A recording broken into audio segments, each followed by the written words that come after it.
To order. Please rise for the saying of the Pledge of Allegiance, to be followed by a moment of silence. I pledge allegiance to the flag of the United States of America and to the republic for which it stands, one nation, under God, indivisible, with liberty and justice for all.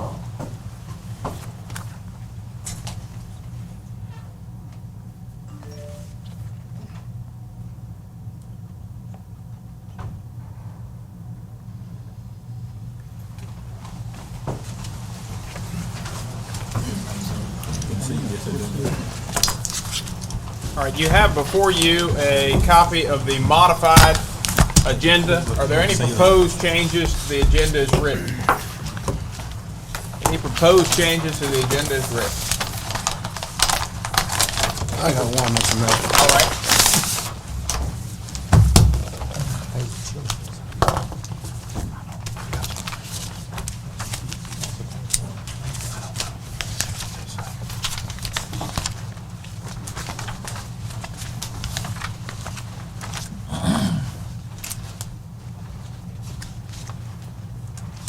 Building Codes and Planning Department. Yes. B number 1. I'd like to move that to consent with the 6 conditions that was recommended by the staff. Proposed revision by Alderman Vaughn is to place item 11B1, the approval of P&Z item CU 12-05 with 6 conditions as recommended by P&Z on the consent agenda. Alderman Dumas, is that, or Alderman Vaughn, is that your proposed revision? Yes, sir. Any objection? I've got it. Does that include, that does not include the 7th that The was added by 7, delete the P&Z? 7 and go with the 6. Delete the 7 and go with the 6 conditions. The 7th condition came from somewhere else. It didn't come from there, did it? That includes the first 6 6. conditions as recommended by P&Z. Yes, sir. Any objection? Any objection? Any Yeah, objection? I don't know if I object to that, but I think we may need to discuss that. All right, that item will remain on the open agenda. Are there any further proposed revisions? Any further proposed revisions? Under personnel, I'd like to add item R1 to consent. All right, proposed revision from Alderman Dumas is to place item 11I1, the approval to advertise to fill vacant position of battalion chief in the fire department and any subsequent vacancies in lower rank, captain, lieutenant, sergeant positions that may develop through the process of filling this position as presented. Alderman Dumas, is that your proposed revision? It is. Do I hear any objections? Any objection? Any objection? Any objection? Seeing none, that matter's been placed on the consent agenda. I'd like to add all remaining items under personnel to consent. All right, proposed revision from Alderman Dumas is to place items 11I2 through 11I8 on the consent agenda, all as presented and as follows. The approval of the job description and approval to advertise to fill the vacant position of deputy clerk, purchasing agent, accounting clerk in the Department of Finance and Administration. Approval of the job description and authorization to advertise for a deputy clerk in the Finance and Administration Department. Approval to hire Kimby Harris to fill the vacant position of apprentice lineman in the Electric Department. Approval to hire Daniel B. Gilliland and Jeremy D. Weaver to fill vacant positions of firefighter. Approval to hire William B. Thrasher to fill the vacant position of police officer. Approval to hire Melvin D. Spencer and Harold Lindsay to fill vacant positions of laborer in the Sanitation and Environmental Services Department. Approval to hire Douglas Clark to fill the vacant position of operator in the Landscape Division of Sanitation and Environmental Services Department. Is there any objection to that proposed revision? Any objection? Any objection? Any objection? Seeing none, those matters have been placed on the consent agenda. Alderman Dumas, do you have further proposed revisions? I do. I'd like to add under board business item E, items F and items G to consent, ensuring that item F has the newest resolution as presented on the table. Alderman Dumas has proposed revising the agenda to place items 10E F, and G on the consent agenda, as presented with the most recent copy of the resolution in item F as placed on the table. And those items are as follows. The approval to proceed with the construction of sewer infrastructure to serve commercially zoned areas adjacent to Mississippi Highway 25 in southwest Starkville in the estimated amount of $1,030,467. The approval of a resolution for the city to apply for an MDA cap loan in the amount of $1,030,467 to finance the construction of sewer infrastructure to serve areas adjacent to Mississippi Highway 25 in southwest Starkville, and $469,533 to fund sewer improvements to the Carver Drive sewer and Woodland Heights area sewer, with any remaining funds after the completion of the identified projects to be used for other related sewer projects for a total cap loan amount of $1.5 million. And finally, the approval to issue a notice to proceed to Clearwater Consulting, the most qualified provider for engineering services related to the pump station and force main design for Southwest Starkville sewage project. Any objection? Yes, sir, I've got an objection to both E and F being on the consent. All right, is there any objection to item G being on the consent agenda? All right, so item G, is there any objection to item G being on the consent agenda? Any objection, any objection, any objection, seeing none? Item G will go on the consent agenda. Items E and F will remain off of the consent agenda. Alderman Vaughn? Carver took care of them. Those two I was gonna pull back off. Gentleman from Ward 1 took care of it. Okay. Okay, do we have any further proposals? I do, I've got a few more. Under board business, I'd like to place item A on consent. All right, proposed revision from Alderman Dumas is to place item 10A, the authorization of the request by the Greater Starkville Development Partnership for street closures and in-kind services for Pumpkin Palooza scheduled for Saturday, October 12th, 2012, from 6 to 8 p.m. on Main Street as presented. Alderman Dumas, that's your proposed revision? It is. Any objection? Any objection? Any objection? Any objection? Seeing none, that matter's been placed on the consent agenda. Alderman Dumas, you have further proposed I revision? know of no other issues with the minutes. Does the city attorney have any issues? If not, I'd put those on consent as well. Just if you move to put them on consent, the August 7th minutes as corrected at the table, and the August 21st minutes as corrected at the table. Well, move approval. Mr. Mayor, one thing, Ms. Brewer, those other corrections been taken care of that we discussed? Yes, sir. Okay, thank you, thank you. All right, proposed revision from Alderman Dumas is to place items 4A through C on the consent agenda, with items A and C being the most recent copy of the minutes that were placed on the table, and item B being the copy as presented in packet. Those items are as follows. The approval of the August 7th minutes of the Board of Aldermen, the approval of the August 14th minutes of the Board of Aldermen, and the approval of the August 21st minutes of the Board of Aldermen. Alderman Dumas, is that your proposed revision? It is. Do I hear any objection? Any objection? Any objection? Any objection? Seeing none, those matters have been placed on the consent agenda. Further proposed revision. Alderman Dumas, do you have any further proposed revision? I do not. Any further proposed revisions from the members of the board? Are there any further proposed revisions? Under K, Public Services, I don't think we've covered that. Item number 1 under Public Services. Page 6 of the new agenda. Would you like it placed on consent? Absolutely, Mr. Mayor. All right. Proposed revision from Alderman Perkins is to place item 11K1, the ratification of the selection and notice to proceed pursuant to Mississippi Codes Section 317-1 and 317-13K, with the finding of fact that emergency conditions exist to issue a notice to proceed to Compliance Enviro Systems LLC for sewer evaluation services to locate sources of inflow and infiltration on Carver Drive in Woodland Heights with a schedule of rates as attached. Alderman Perkins, is that your proposed revision? Yes, sir, Mr. Mayor. Do I hear any objection? Yes, sir. All right, that matter will remain on the open agenda. Any further proposed revisions? Any further proposed revisions to the agenda? Are there any further proposed revisions? Seeing none, a motion to approve the agenda as revised is in order. So moved. Motion has been made by Alderman Dumas to approve the agenda as revised. Do I hear a second? Second. Motion has been seconded by Alderman Perkins. All those in favor, please signify by saying aye. Aye. All those opposed, please signify by saying nay.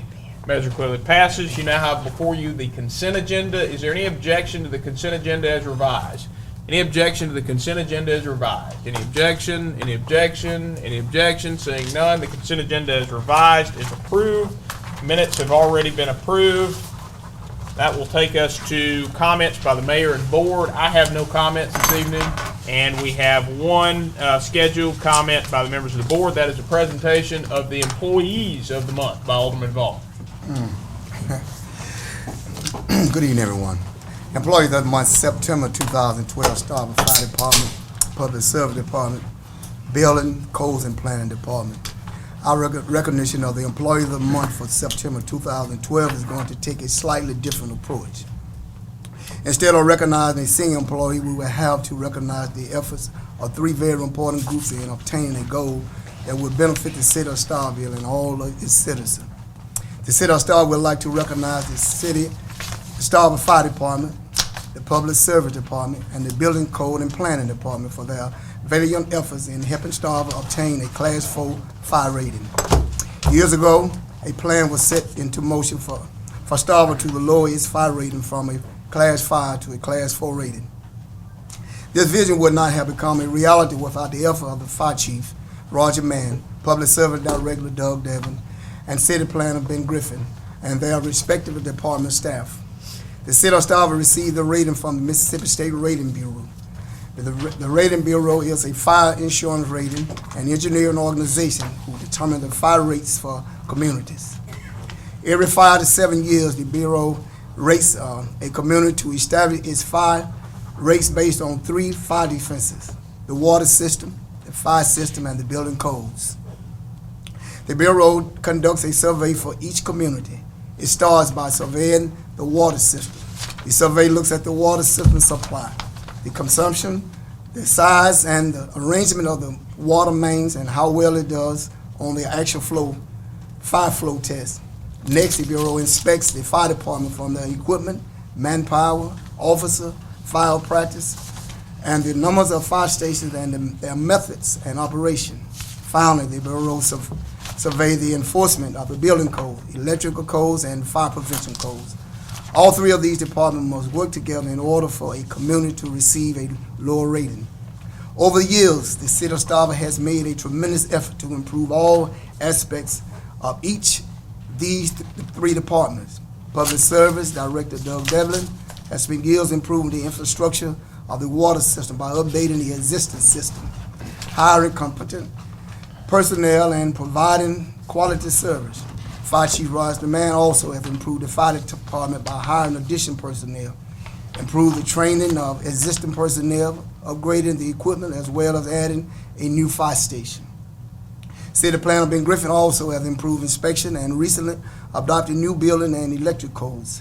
At the city last survey, all 3 departments has improved their service, allowing for a lower Class 4 rating. At the city last survey, all 3 departments has improved their service, allowing for Class 4 rating. The lower rating will provide a reduced insurance cost for local business and Mississippi State University. The city of Starkville is one of the only 13 cities with a Class 4 rating. The city of Starkville has unlimited potential for growth as a result of lower fire rating. Without the dedicated service of Chief Mann in the Fire Department, Doug Devlin in the Public Service Department, and Ben Griffin in the Building, Code and Planning Department, this would not be possible. With the continued hard work and determination between these departments, the city can eventually reach its new goal of a Class 3 rating. Please join me in saying thanks to the Fire Department, the Fire Chief Roger Mann, the Public Service Department, Doug Devlin, City Planner Ben Griffin, and other department staff for their hard work and their dedication and making the city of Starkville a safer place to live.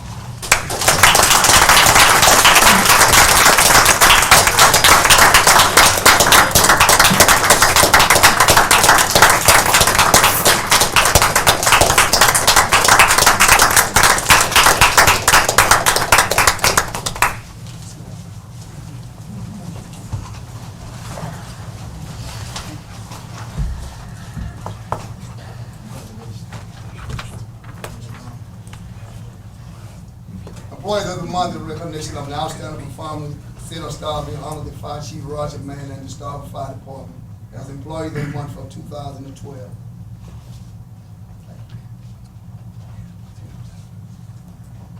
The same read for Mr. Doug Devlin. And Mr. Benny Griffin. Congratulations. Sir.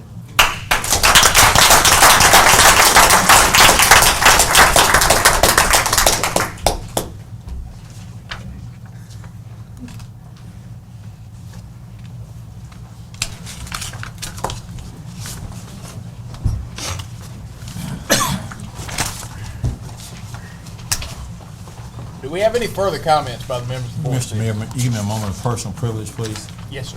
Thank you, Mr. Mayor, and to all of you who are assembled here. Just want to commend Ms. Sproul for having her staff to have such a clean and beautiful city on Saturday as we host our first game at Mississippi State University. And the staff, being all the departments involved, did a very immaculate job. We laid the carpet out, and I think we did a very good job in hosting our visitors in a very positive way.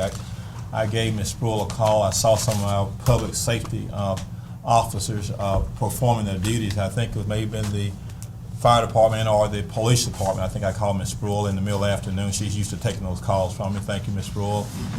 And but I want to commend all of you for a job well done. Keep up the great work and let your employees know how much we appreciate them and that their great deeds do not go unnoticed. And we got another game this weekend. We're going to keep up the hard work. We're going to let these visitors know that this is the real Bulldog country. So thank y'all very much.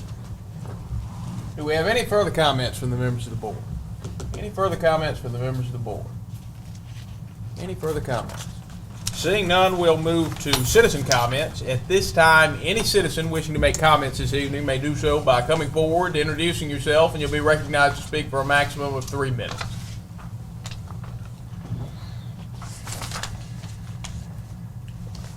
Good evening to everyone. My name is Alvin, Town Ward 7.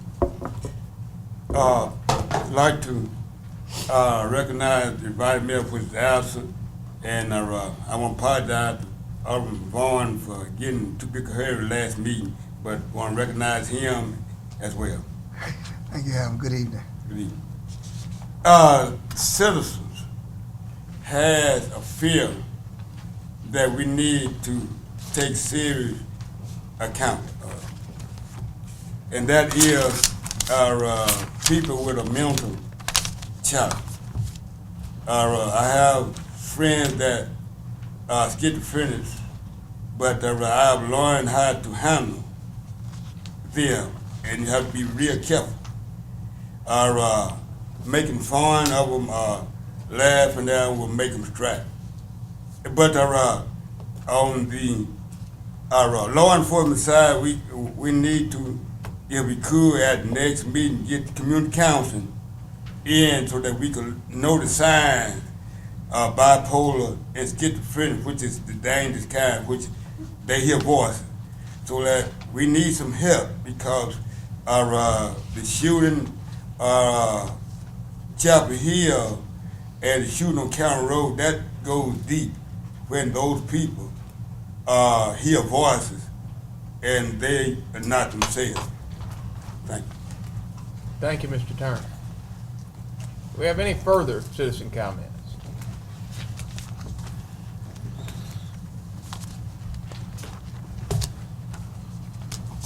Good evening. Mr. Mayor and the board of and the board members of the board. I have been a resident of Carver Drive for 30 years.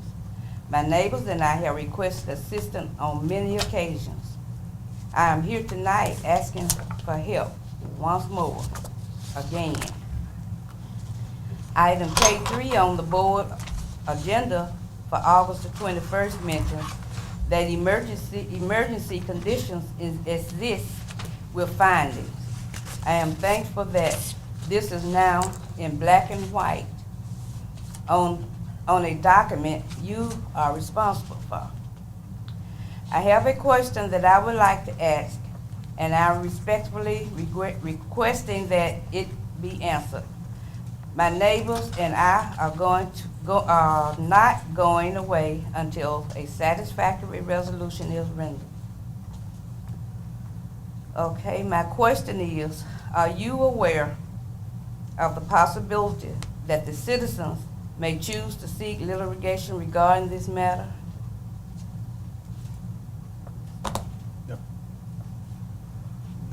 I guess I could defer to the city attorney as to whether you think there is any potential legal liability that the city should be concerned with respect to this matter.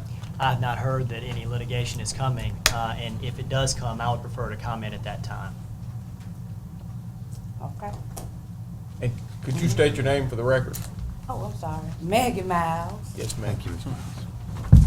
Ms. Miles, give us your address, please. Oh, 610 Carver Drive. Thank you. Do we have further citizen comments this evening? Mayor, I Wanted- just-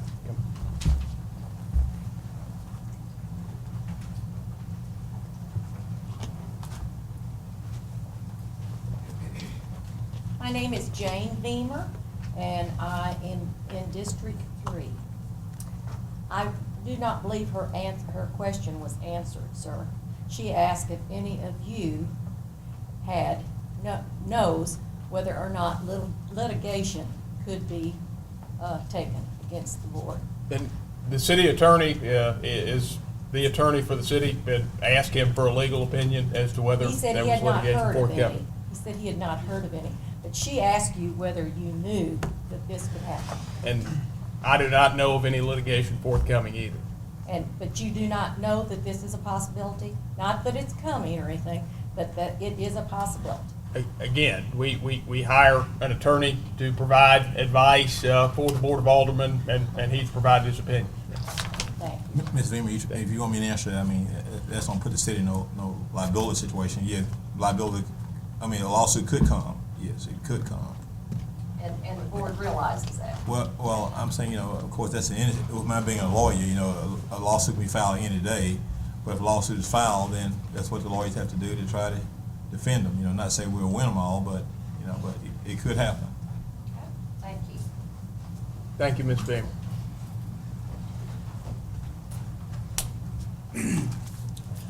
Mayor, Board, and Alderman.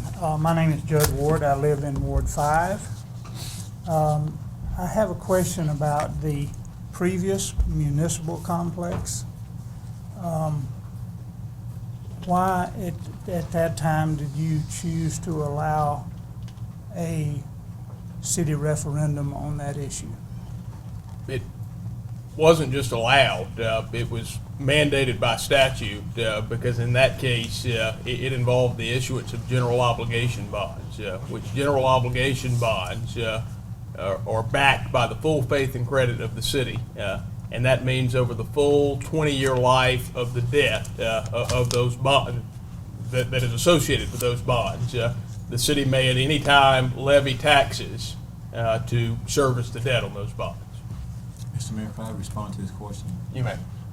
Just straight talk. I know what you're looking for. I'm just a straight shooter. But the question you're asking, why we allow a referendum so that people have the right to be heard?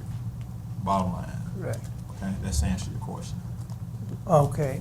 Well, why would you choose to not allow the people to vote on the current municipal complex that is proposed? It is a different financing mechanism. So the law does not allow that we could have a referendum on it? The law does not require it. The Does law not allows require a it. referendum to be had on any subject. So why would you choose not to allow the people voice on this? Because when there is no legal mandate, it seems that it would be an undue cost of the city to spend the thousands of dollars necessary to ballot a question. decisions are made in city government every day, and it is simply not practical to ballot every decision made by the leadership of the city for a referendum. Hey, this decision is for 20 years and $12 million. Is that, I mean, that's not just a few $1,000s, that's 12 million. Sure. So a few $1,000s to allow the city to vote on that is not appropriate or fair? That is a judgment call that was made by the leadership of the city. So you judge that it is fair to do that without allowing a vote on it? Yes, as was Fair. completely compliant by statute. Now, I'm not saying is it legal, do you think it's fair? I do believe it's fair. Even though- I believe when I am elected as a leader of this city, I am elected to make judgment calls such as that. And I am completely satisfied with the judgment call that was made.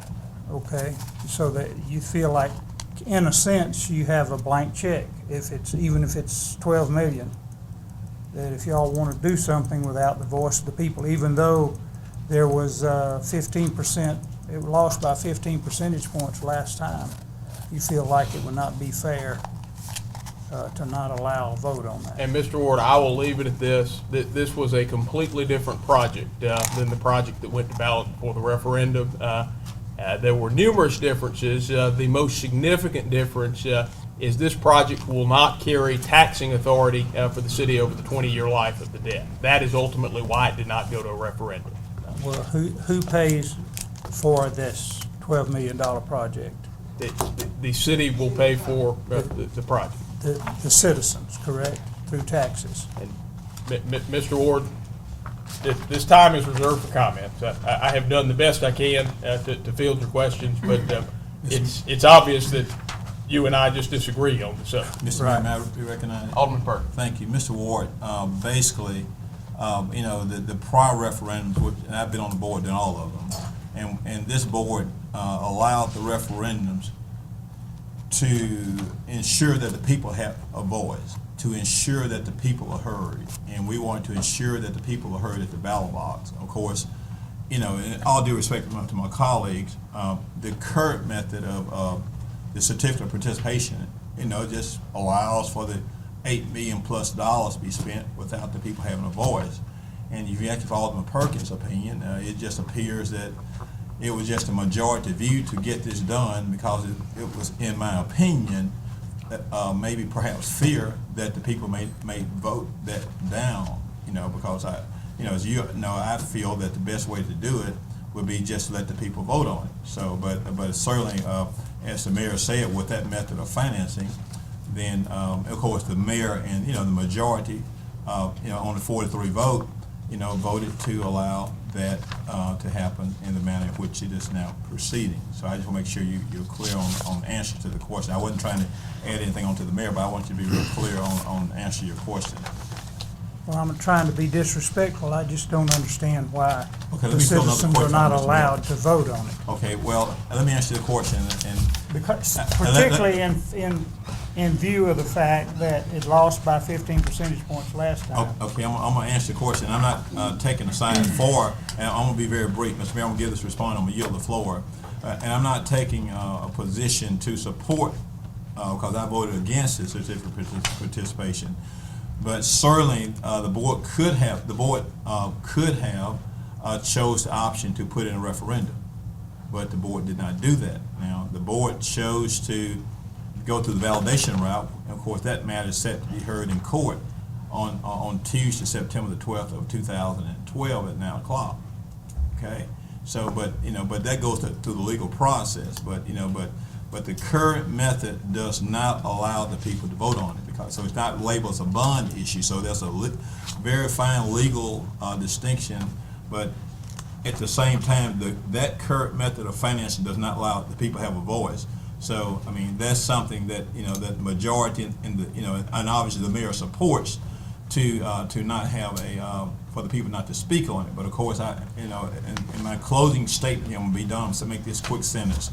I just always feel it's a matter of democracy. That people should be heard. So once the people vote and their verdict is in, then that's what control, because that's the way our system of democracy works in our great country. But I'm just one. But nevertheless, hopefully that answers your question, Mr. Mayor. I'm gonna yield the floor. Thank you for your time. Okay, thank you. Thank you, Mr. Ward. Do we have any further citizen comments this evening?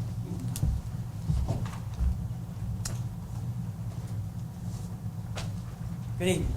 I'm Daisy McDowell. I was here last time before, and I asked a question, but I never got no answer.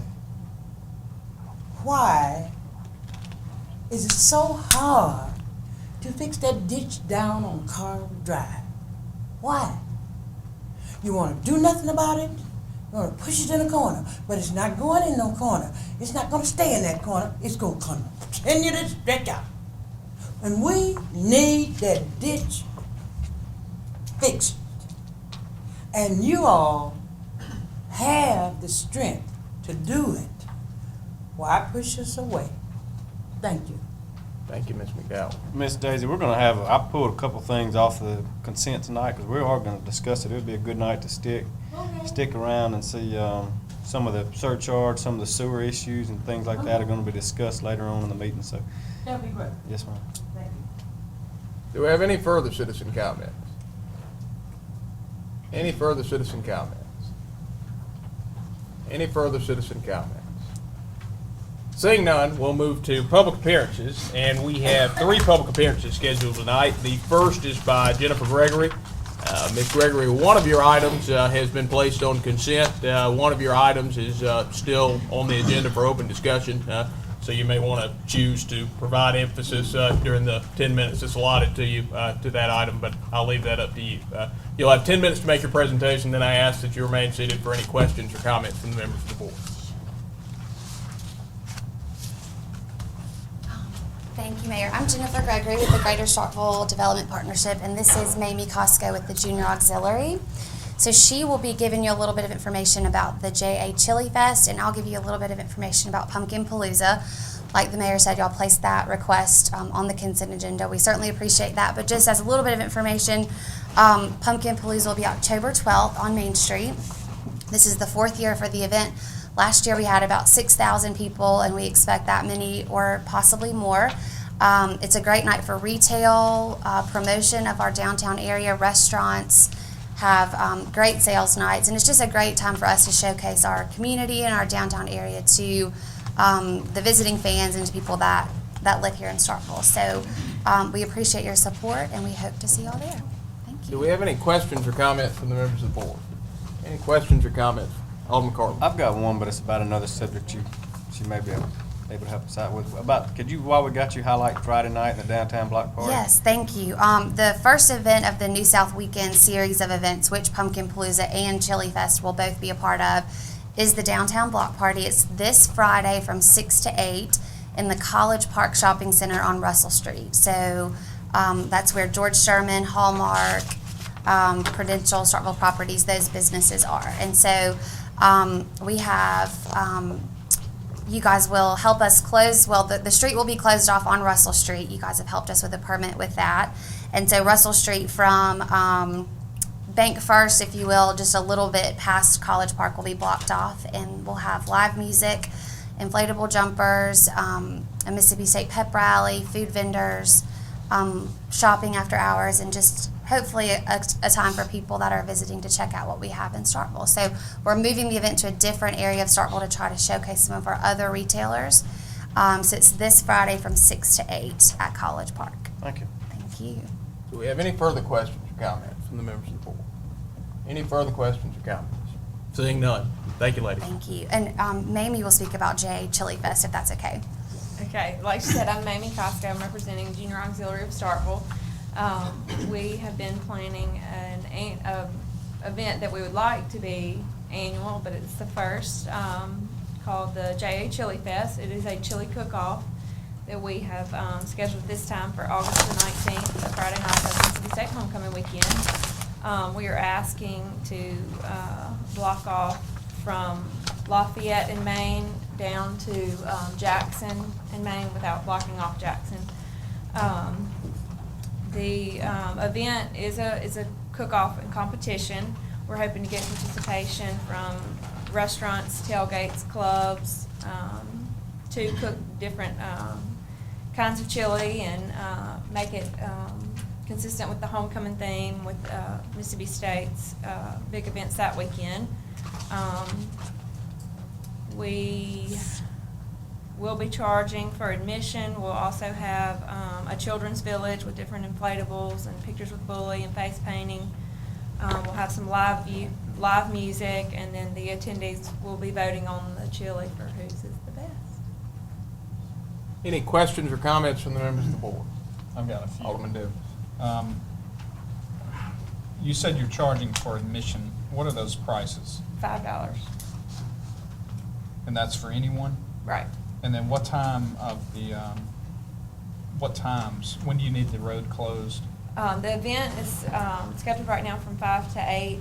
We're trying to make it after the pep rally and the homecoming parade, and then from what I understand, there's a concert on campus at 8 o'clock. So we were hoping to block off from 5 to 8. I'm sure, maybe an hour before and an hour after.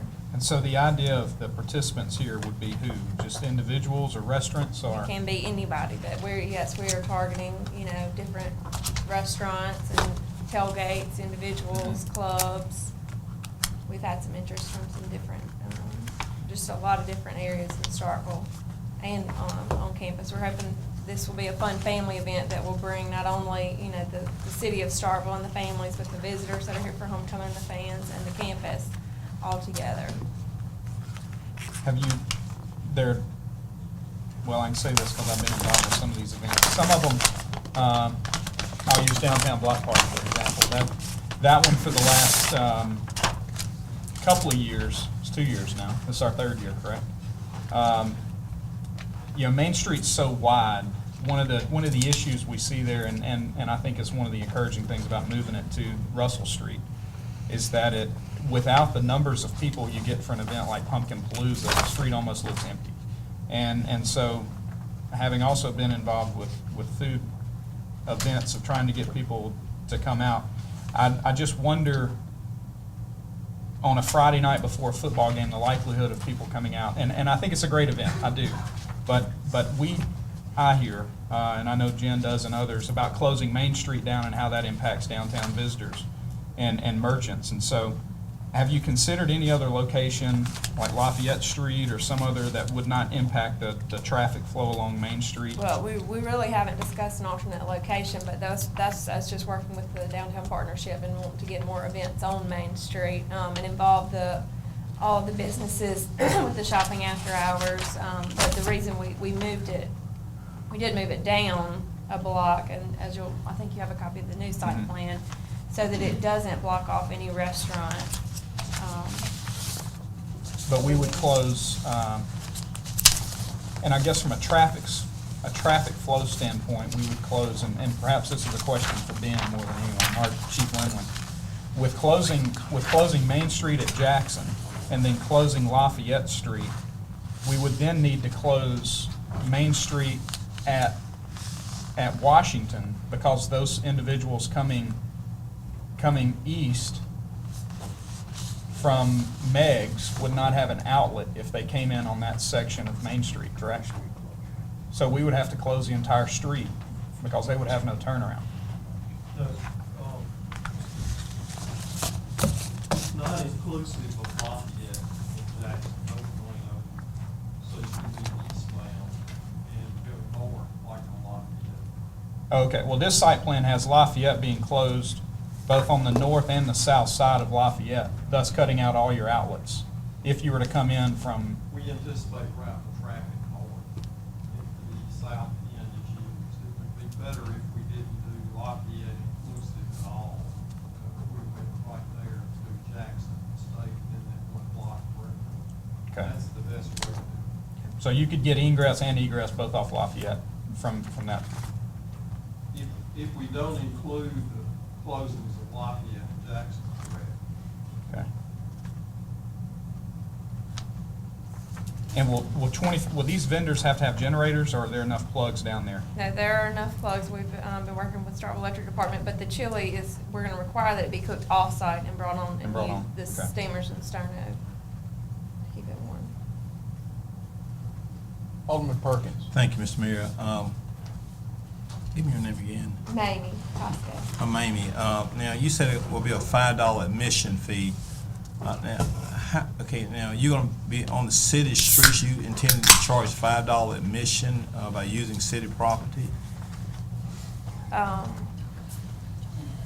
Yes, sir, just, and the admission money goes to, fund the event too, but, for junior auxiliary, all of our projects and events go to the children of Oktibbeha County, to the different projects that we do, around the city, so that is why we were, doing this as a fundraiser for junior auxiliary to put back, into the city, into Oktibbeha County for the children and the different projects that we get requests for, through the different schools and things like that. Well, let me just make a few comments at this time since you're seated at the table. I want to commend you for trying to promote your organization. Now, with regard to Pumpkin Palooza, we've been doing that annually.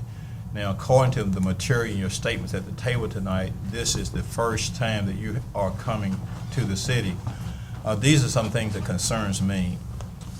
When we start granting requests for street closure and for exception, what concerns me as an attorney and a board member is that we continue to set precedent.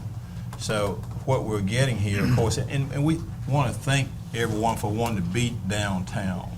That means the life is booming down there, and I see there's a lot of interest wanting to close it the weekend to have the football games. And straight talk, that just let me know everybody just want to have the streets closed and have a good time. That's just the bottom line. I mean, I don't talk around. I don't travel around Jackson to get to Columbus. So, but the bottom line is that what concerns me. Not only are you asking us to close the streets, and no disrespect, and y'all, and I'm not trying to make you nervous. This is just Alderman Perkins. And but the thing is, the next thing concerning me is the in-kind services. For example, sanitation, the police department. Their budgets are already stretched overtime. Our staff, chief administrative officer, is doing a great job trying to make recommendations to the board as how we can cut this overtime spending. And every time we got a lot of things that we're trying to do in the city. Right now we're having to have our city staff. Let's take sanitation, environmental service, for example. Ball game Saturday. And I'm sure Ms. Brule, and she runs her department well. I don't get into that, and Ms. Gandy. I mean, she reports to the board and Ms. Gandy. But we just take that department. But they have to, probably try to have certain hours that those people can go out there and work to control the overtime to keep the city clean. But I just don't think that we should expand the list of people because now it's the junior auxiliary. Next time it's going to be the John Doe group, the Mary Doe group, the Bob Doe group. So where's the stopping point? I went ahead and supported Pumpkin Palooza very reluctantly. They have worked well, but and doing a great job, but I just don't want to expand the list because we got to have a cutoff point. And then this in-kind services, we try to be a city of hospitality, but we just run out of money at some point. And if I'm wrong, I stand to be corrected by Ms. Spruill and the board, and I don't speak for the board, but I just, and I'm gonna have to say, just tell you to your face, I just can't not support it for those reasons. You mean well. And then also the legal thing that I have, and if the attorneys, and of course, even if he says it can be done legal, I'm still not for it. But I just don't know whether we can charge, and that may not be a question asking because the votes may not be there to pass anyway. I don't know, but I do want to say in closing that I don't know. I like to do some research or for the attorney to research, even if the board were thinking about it, whether you can collect a fee. For the use of taxpayers' property. In other words, if I come to you or John Doe come to you on Main Street, does the law allow you to collect $5 or $10 or $1, for use of city property that the taxpayer is already paying for? And I'm not asking. I don't want to hear the attorney's opinion unless the board want to hear it. But I can look it up for myself later. But he certainly can pass his opinion whenever the board directs him to do that. But even if he says yes, I'm still not in favor of it for those reasons. But I'm going to vote for the Pumpkin Palooza. We've been doing that for a time. The young lady here, she's done a great job. Y'all do a great job. But I just don't want to expand the list. Mr. Mayor, I'm done. Thank you. And this is an attendance fee for a special event, correct? Right. With respect to charging an attendance fee for a special event on public streets, we actually set that precedent in our last board meeting when the board voted to allow the research park to be a special event during game days and the university to charge for parking on that city street. But that don't make it legal because we did it. I mean, there's always a review in court. I mean, and no disrespect, let me say one other thing. You know, I'm in court all the time. You know, I was in court today. The prosecutor was arguing, what his position. I told the judge that's just his opinion. He's just another lawyer, just like But nevertheless, we're good. We're in the same. And no adversary here. But I just want to say, just because we did it, don't make it right. So, but nevertheless, thank you very much. Any further questions or comments from the members of the board? Mayor, I do have a question. Ms. Costco, where are y'all on acquiring insurance pursuant to the special event policy? We have a policy.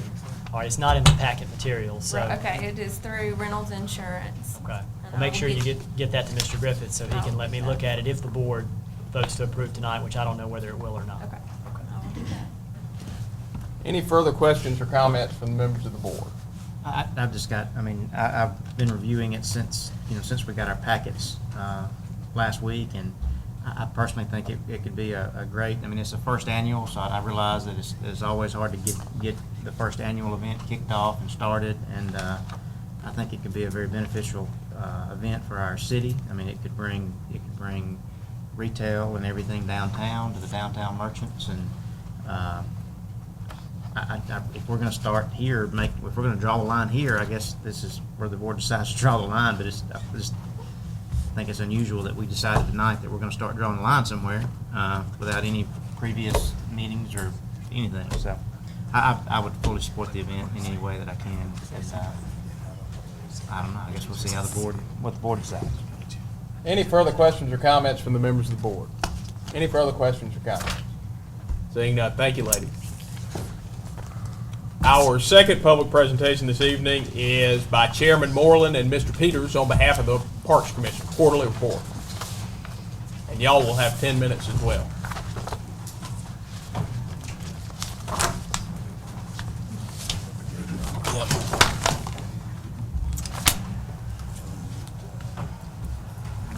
A lot of you probably know that Matthew has resigned and gone out to the university. Herman Peters is the interim director. He's doing a good job. If he was a little bit hesitant on where he was going to go back to Louisiana and not New Orleans, I think this last week the storm made him start the reservoir.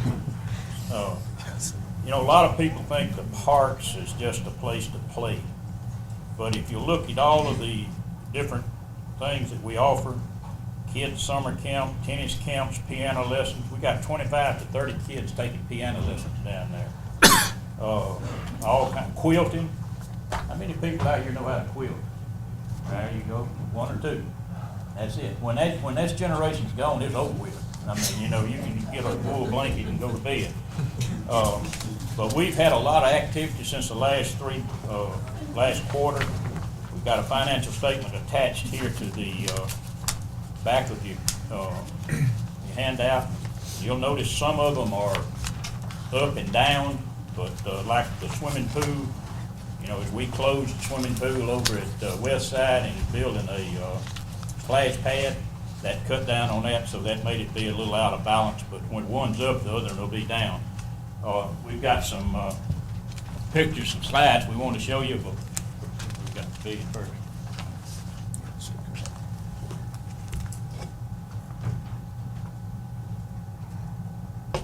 It's not coming through. It's coming in, but it's not coming.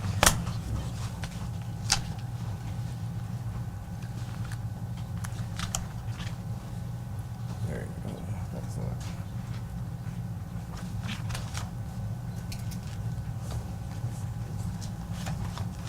Technology is fine when it works.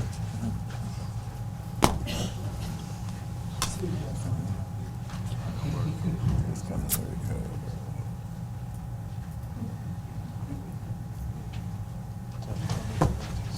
Yeah, I can say something real quick. While that is coming up, I want to say that Many of you know Dion Stevens that worked with us in the Department of Recreation. Her mother passed, and the funeral will be Friday at Second Baptist, and the visiting hour will be Thursday from 1 to 6 at Central Harrison Funeral Home. It's on, it's just gonna show on the screen. Maybe I looked there, huh? It just won't show on the screen, Yeah. sure.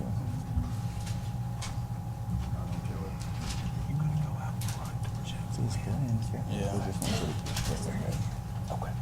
Got there. That's okay. This may or may not work. That's okay, I looked. Okay. They have the pictures. Okay, and since this is not gonna come up on the screen, you got your pictures here, soccer pavilion, Tom Lindsay, it will be called Tom Lindsay Soccer Pavilion. Soccer people scrounged up $30,000. They donated to this, and then the park picked up the balance of it. This will be used for, it's complete now. And these pictures, some of it is, and some of it is not. We made them as it was constructed. There will be a sign on it. It will also be used as a pavilion to rent out. The splash pad is coming along. The weather has held us back a little bit, but within the next week or 10 days, it should really see a change over there. We've got 8 heads with a lot of kids, and you can see in your pictures here where the pipe has already been set. The target date is 120 days, and the reason it's not going to be through as early as we would hoped for it to be because of the concrete and doing away with the old pool. It had real concrete in it. In fact, the city was going and in-house services helped us out a lot on it, but we had to hire a contractor to come in and finish it because if the concrete was just so bad, the city didn't have the equipment to do it, or so good the concrete was. We had a lot of steel in it. That put us back about a month. We hope to have it ready by the first week in October. The 4th of July, we had more people probably than we've ever had before. I think the police department did a great job in getting the people in and out. Normally it backs up on Highway 25 all the way to 12 and it's a deadlock, but David and them slipped up and done a real good job on that. They got the people in and out, and it was, you know, when you take 5,000 to 6,000 people and try to send them out on a one-way street, it's hard to do. But we had a lot of people. We even had a marriage proposal down there. Herman did a good job on playing the. He got a merit? Well, I didn't marry him off. We don't know whether they got married or not. So if they get divorced, it's not me. Herman was a real comedian on that. It killed some time waiting on Dark to come.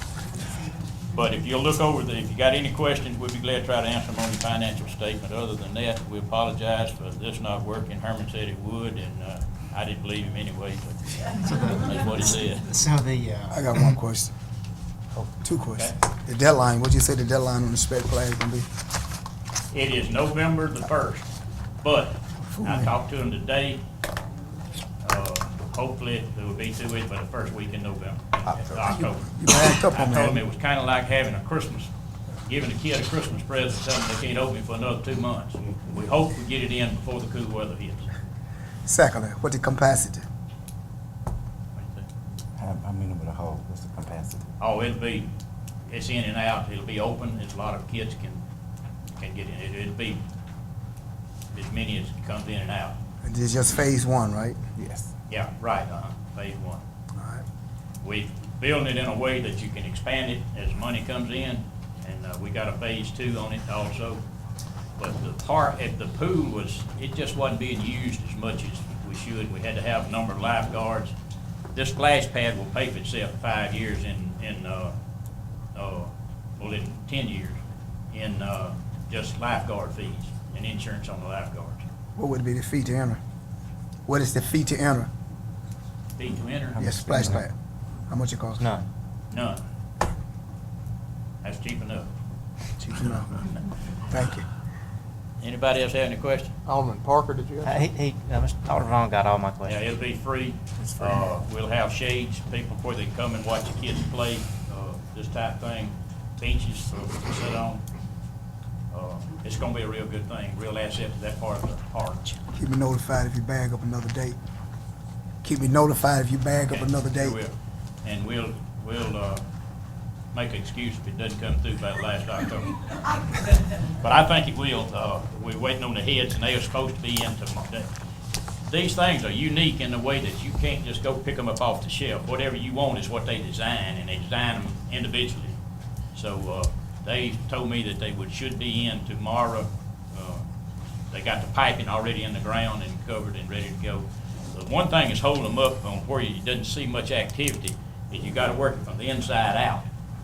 And you can't go around the edges and fix it and then tear it up when you're trying to fix the middle. So we've got to get the piping in. We've got the piping in, but we've got to get all the heads on it, concrete poured there, then you can start working from the outside. So within the next 2 weeks, you should be a lot of, in fact, I go by there every day, and I hadn't seen anything happen lately. So do I. But next 10 days, it will. Any further questions or comments from the members of the board? Have any further questions or comments? Seeing none, thank you, gentlemen. Thank you. And that was Herman's fault, this didn't work. Our final presentation on the evening is our annual budget presentation, and this will be made in part by Ms. Spruill, the chairperson of the Budget and Audit Committee, and by Mr. Adams, the Director of Finance and City Clerk. You didn't have any faith in me. You leaning over my shoulder. And this presentation will be immediately followed by a public hearing on the budget. So if anyone is thinking about making comments on the budget, that will follow the presentation. Thank you, Mayor. Just out of the way here, if I can do this right. Mayor asked me, asked Mr. Adams and me to make a budget presentation for tonight, and we learned of it on Monday. So I've been scrambling ever since to see if I could put this thing together in an interesting kind of way, because I know budgets always put everybody to sleep. So I went out and I took some pictures of city employees. I'm sure they thought I was doing something clandestine watching them. I got paranoid, but hopefully not. Anyway, I tried to explain it, and so I'm going to move forward with this. I understand the mayor thinks I have 10 minutes, but I actually probably going to take more than that for this. So I want it to be interesting. I want it to be conversational. So if anybody has any questions, board or audience, well, Mayor, I may not want that. I won't usurp your authority there. But anyway, we'll see as we go along, because I played with it a little bit, and we'll see as we go here. This is going to be for fiscal year 2013, obviously, but we're going to do a little history first. The history of our millage rate. 1954 is a picture that I have in my computer, and I use it as a screen there, and you can see downtown, which I've always thought was very interesting. And when I determined this was something I was going to do, I thought maybe I would put this picture in there somehow. And so there you have it, downtown Starkville. Does anybody want to venture a guess as to what the millage rate in 1954 is for the city of Starkville? No one? I have some candy. If you answer right, I'll give you a piece of candy. Nobody wants to even guess what the millage rate in 1954 was. 32. It's a guess. I'll give you a piece of candy for that. The millage rate was 18 in 1954. In 1954, we had all of these stellar events happening, which are actually quite significant. The Air Force Academy opened in Colorado Springs. Hank Aaron hit his first of 755 home runs. The Supreme Court ruled on Brown versus the Board of Education. The Senate McCarthy hearings were held, not a stellar thing, but certainly important in history. And Hemingway won a Nobel Prize. And there we have a millage rate of 18. Now, Alderman Perkins, I'm going to owe you a piece of candy. Okay. What was the millage rate when you were elected in 1993? You know, in answering your question, I find it very interesting. In 1954, the millage rate was 18, and so I became a member of the board about 39 years later. So I've been on this board for 19.2 years. Of course, I came on July 6th of 1993, and the millage rate, based on my recollection, at the time that I began serving on this board, was 18. All right, I hear somebody back there. And he gets A Kit Kat. Very well, thank you, very well, thank you. So, from 1954, I went back in all the minutes, from 1954 through 2013, you have 18, and I went to decennial years, so you've got 60, 70, 80, 90, 93 for Alderman Perkins, 2000, then 2008, for the reason that was the year that we raised it. And in 2010, for the reason that again, we raised it, but it was also a decennial year. So you've got somewhere, the highest it's ever been is 21, and the lowest it's ever been is 15, at least since 1954. Ms. Brewer.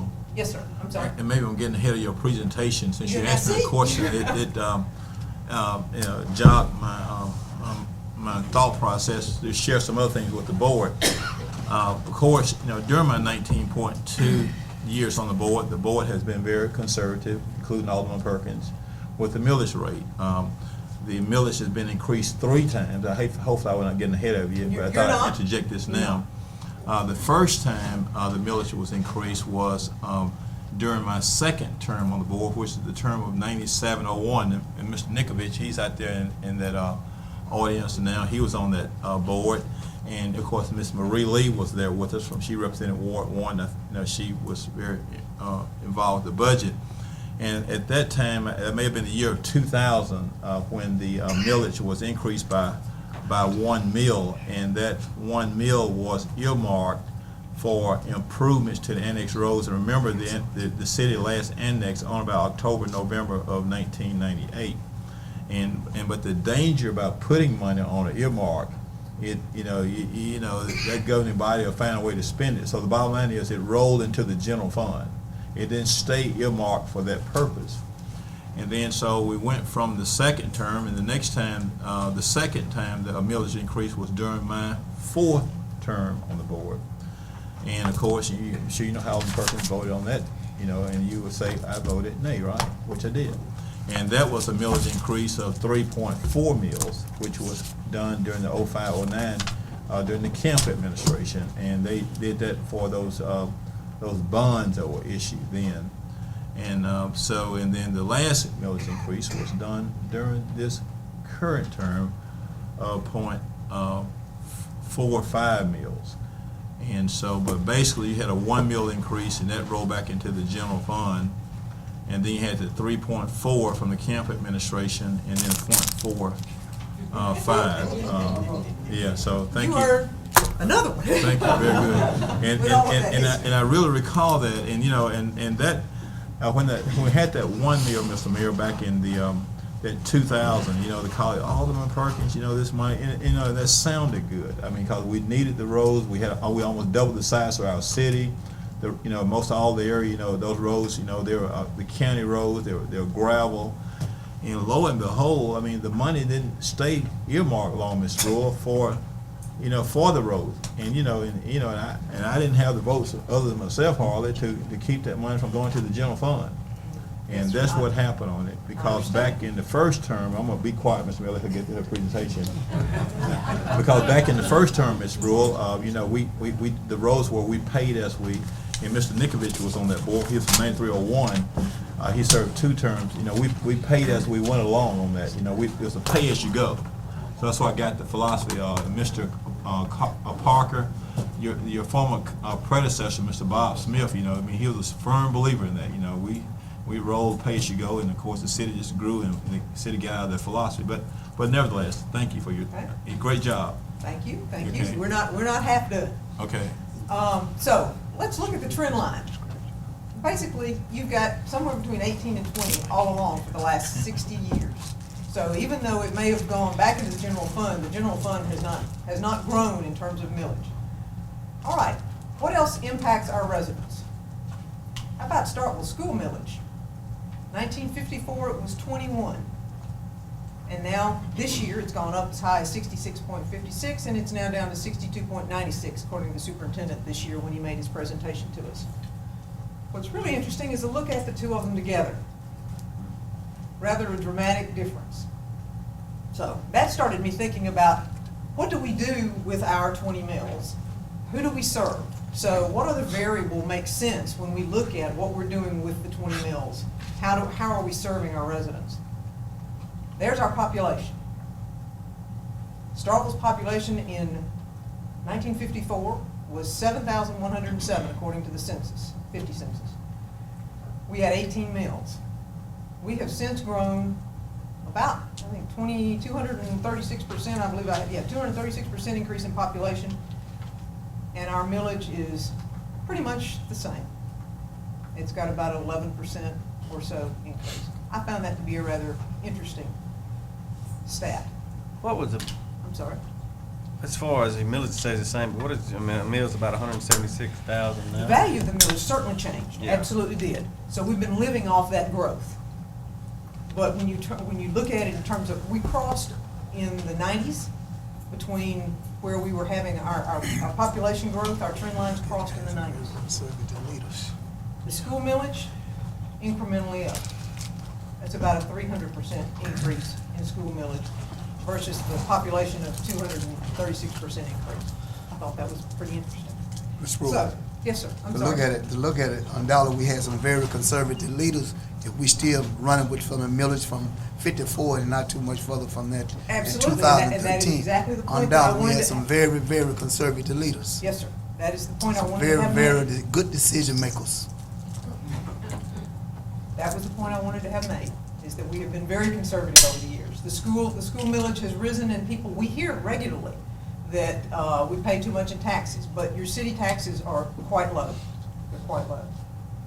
Okay, now what did you get for your 20 mills this year? This year alone, you've got dedicated elected officials and public servants who did such things, and I've got a longer list than that, but this is some of the things that people see. We cleaned up dilapidated properties.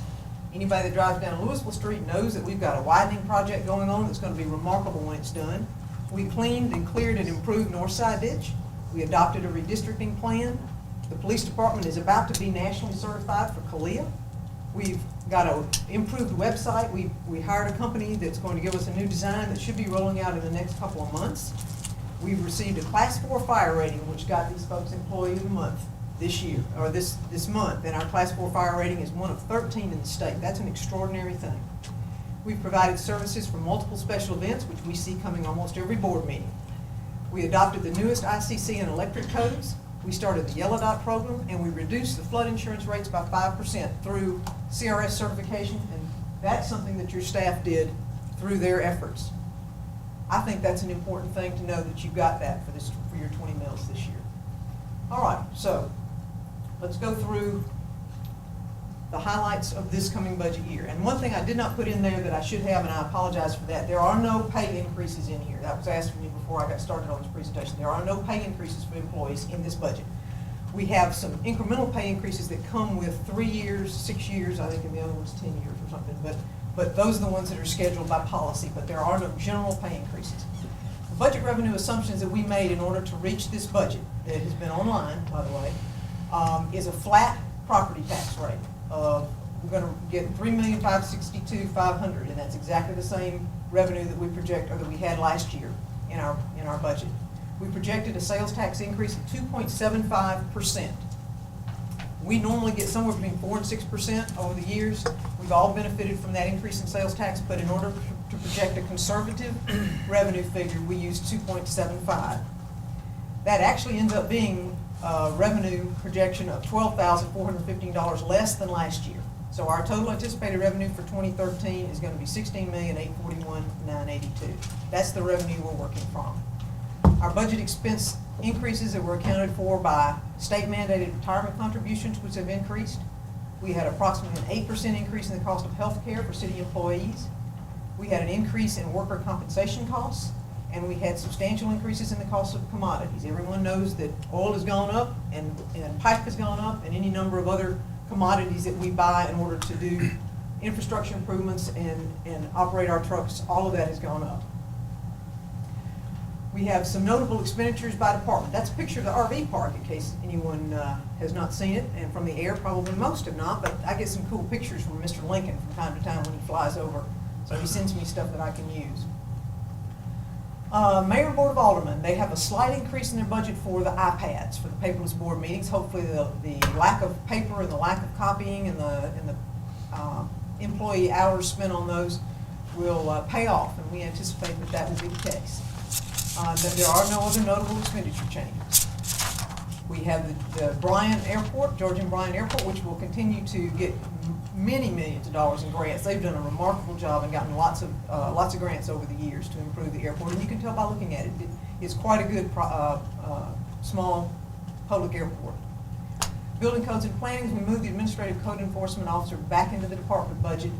She had been in the sanitation budget, and we attempted to reduce some of the expenditures of the sanitation budget by changing that particular feature. There are no other notable changes in there.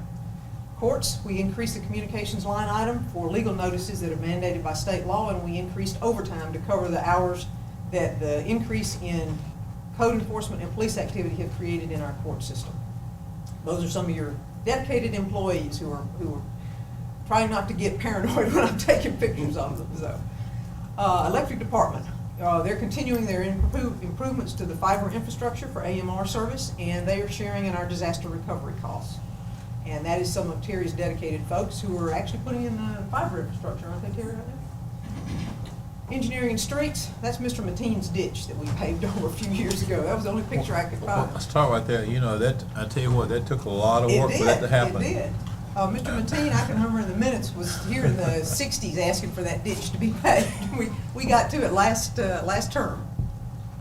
After much debate and discussion. And, well, indeed. The engineering and streets, they've got a reduction in the use of contract services, and then had an increase in oil and gas and shop repairs and maintenance to some of the equipment.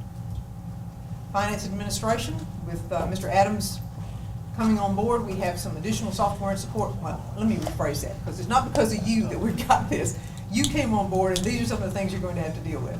Additional software support and implementation expenses, and then with an election next year, there will be election costs and bonding costs for those folks as we conduct that election, and then the officials coming in will have to be rebonded. Fire department, we've got additional cross-training costs, and then we've got matching grant funds for the new fire truck. That we got a $750,000 grant for a new fire truck, and we'll have to do 10% matching grant for that.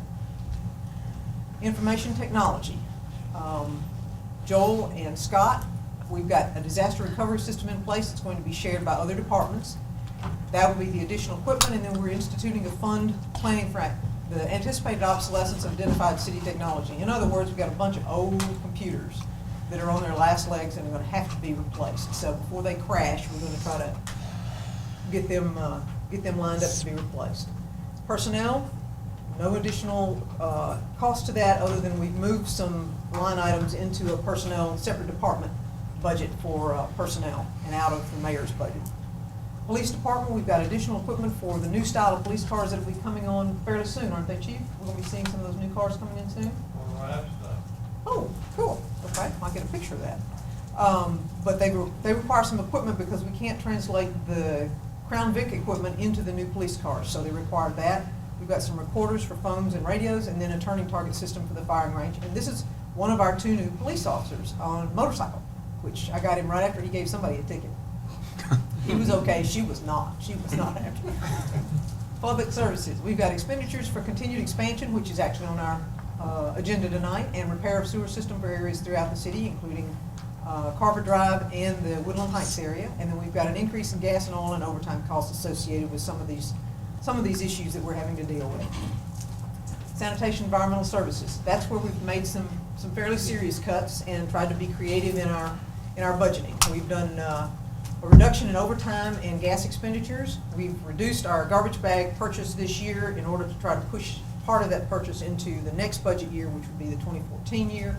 And then we've got a reduction in the amount that is provided to the general fund for administrative costs in an effort to balance that particular budget. We'll work on that. Ms. Gandy has got her work cut out for her, but we'll get through it. No tax increase proposed. Here is the city on the left, county in the middle, and Starkville School District on the right. That's going to be your year for 2013 in obligation. Capital project funding is 2.75 increase in the sales tax, which is going to be devoted to the new municipal administration and court building. That's a matter of $345,000. Mr. Mayor, may I ask a question? You may. Ms. Sproul, I think it was represented, we just, friendly conversation. Yes, sir.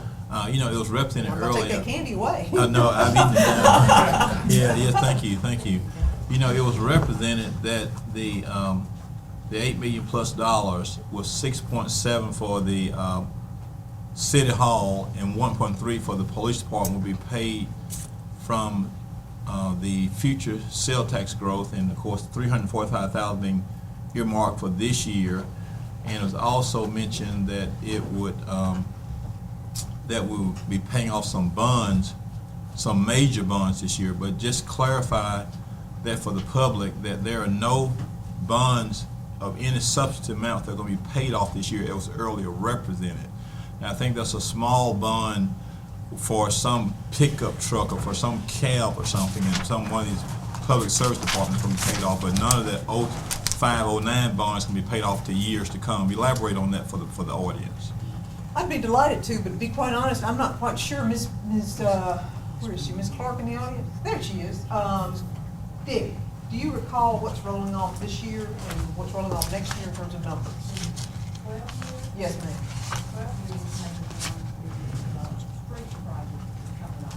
And it was how much? 190,000? It's coming off when? It came off in this year. It came off in this year. Okay, let me see. Because we discussed it at the budget committee, that wasn't brought to my attention. It came off this year? Yes, sir. What, in May of this year? I think it was May of this year. And how much was that payment? It was 190. Okay, and that wasn't mentioned at the budget committee that we met at. So what else, if anything, is coming off this year? In the 13th year, just that one little truck, I think you mentioned. That's it? Yeah. And Ms. Clark, and then as to the other bonds that was done during the Camp administration, they're still going to be on the books for a few years. Tell us when those bonds going to come off. We have the first $3 million comes off in 2019. That's correct. And the second $3 million comes off in later, one in April of 2019 and one in November of 2019. So, Ms. Brooks, the only one that came off that was in earlier part of the year, about 100-some thousand. Yes, sir. And then the small one for the cab, I think, Ms. Clark, that principal amount, it's been a while since I looked at about $15,000 or something like that. It was a small amount. What was the principal amount on that cab? Do you have that? I thought I had my sheet with me, but I left it. But it was very small. I won't take more of your time. Go ahead, Ms. Brooks. 15,644. Okay, my memory's pretty good on that. Wasn't too far off. 15,644. Okay, very well. It's actually But coming off in 2014. Right, 2014. Okay, thank you, Ms. Brewer. To be clear, the $345,000 figure does account for the $190,000 of old debt service that was retired this year. Because 2.75% is approximately $150,000. Yeah, and the That's additional the is- sum of those two. Yes, correct. So you're gonna say you're assuming 2.75%, and that's gonna fund the new administrative building? Well, that plus the 190 that rolled off. That was what the mayor was just saying. So what if we don't have a steady increase in sales tax and have a long time? I mean, how do we fund the municipal complex? Right now, we're holding at 6% for the current fiscal year. Is that pretty conservative on the It's very conservative. 6% annual percentage of sales Now, tax? right now, we're high at 6%, but for this year, we're holding at 6%. So, for instance, if that holds or falls a little bit, you're looking at being about double the 2.75% you're projected for next year. And Ms. Pruitt, one last thing. Let me say this. I'm going to finish your presentation. And let me just say one thing, since we got an open discussion here on the gentleman from one. Of course, the mayor is saying we're hot. Of course, you know, the weather, sometimes we hot, sometimes we cold, sometimes we freeze. So the point I'm making is that if we're not hot, and as to the gentleman from one, of course, we're not debating this issue again, but I'll make sure the public is clear. If the money is not there, then, you know, we have to look at other options to get the money from. And, you know, the board tries to keep a ending fund balance. I think this year, Ms. Brewer will get to in a minute, it's $600-some thousand, but if the money is not there, then you got to have some additional revenue, which will be a millage increase. So we won't sit at 20 mills long if we get unhot on this sales tax, assuming that we're hot. So I don't know whether we're hot or not. I hadn't seen the gauge on it. But I'm done. Thank you. And just to thank you, Alderman Carver and Alderman Perkins, just to speak to that for the purposes of this budget, Ms. Rule and I worked with the 2.75 figure, knowing that we had been tracking at 6% for the year. but for the reason that Alderman Perkins has just mentioned, we did not know whether that was a number that was sustainable over the long term. So we budgeted off of the absolute minimum that we had to use for purposes of this project, because it was sort of in the resolutions that were adopted around that. And so that's the reason for the 2.75 figure. I've jumped up here, and I guess I'll run the. You might as well, absolutely. Or you want me to do it? Well, no, it's actually fairly self-explanatory. The park and rec funding is steady, and our debt service is $854,569, all in this budget, with an ending fund balance, as Alderman Perkins mentioned, of $628,685. And where is Starkville in these millage rates? You have in front of you Meridian at 50.84, Hattiesburg, South Haven, Columbus, West Point, Tupelo, and Oxford, and we are right there at 20 mils. So those cities that we are regularly compared to and that we compare ourselves to when we're looking at other issues, we are well below them in the millage rate. So you are truly getting an awful lot of service for your dollar. And that was my message, and I wanted to make sure it was heard, because I really believe that. Go ahead. And I think my slide is next. Before I jump into that, I want to tell you, as sort of the new guy, I was when Ms. Spruill pulled this information, we looked at it together. I was really quite surprised at the level of service that the city of Stark provides for 20 mills compared to peers, and not just the region, but I mean in Northeast Mississippi. So just before I jump into mine, I'd like to sort of thank her and the members of the Audit and Budget Committee who historically worked to make sure that we are able, and of course the department heads as well, that we are able to deliver service at a much lower rate than our peers are able to do, and basically just try to minimize the load that we put on the backs of the citizens. But just looking at our future projections, things that you can expect going forward, we're seeing this already. We're seeing equipment replacement costs scale up. If you want further evidence of this, if you have a quick look at our 2010 and 11 audited financial statements that are on our website, if you look at the depreciation figure there, you'll see that we are near a full depreciation on most of our assets. Basically, what that's telling us is that we have driven our cars until the wheels are about to fall off, which is not a bad strategy. That's actually there's actually a lot of merit in that, but just so that just know that we are at a point where that equipment is starting to sort of fail on us, and that's most recently evident. We had an engine blow up in a dump truck. We had a garbage truck burn up last year. Fortunately, no one was hurt, but this is just equipment that has to be replaced for us to continue to provide service. We're neutral budgeting of expense, and this budget was accomplished by austerity measures that we have imposed on our city department heads.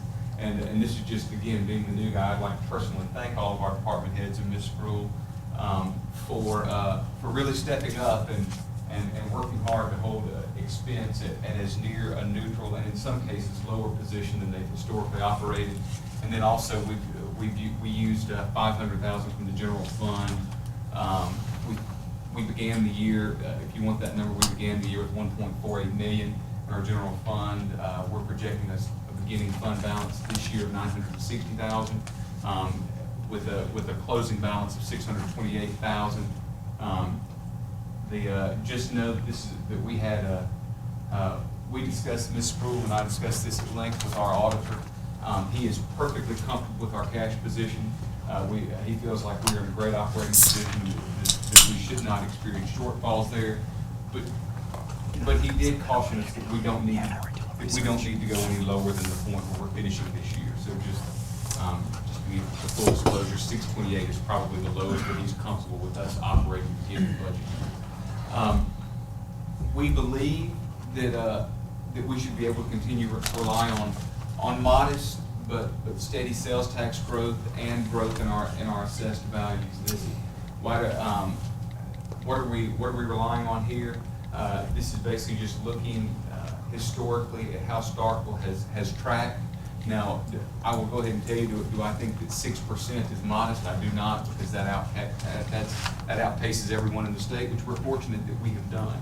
But as our average over the last 10 years is 3.4%, I believe.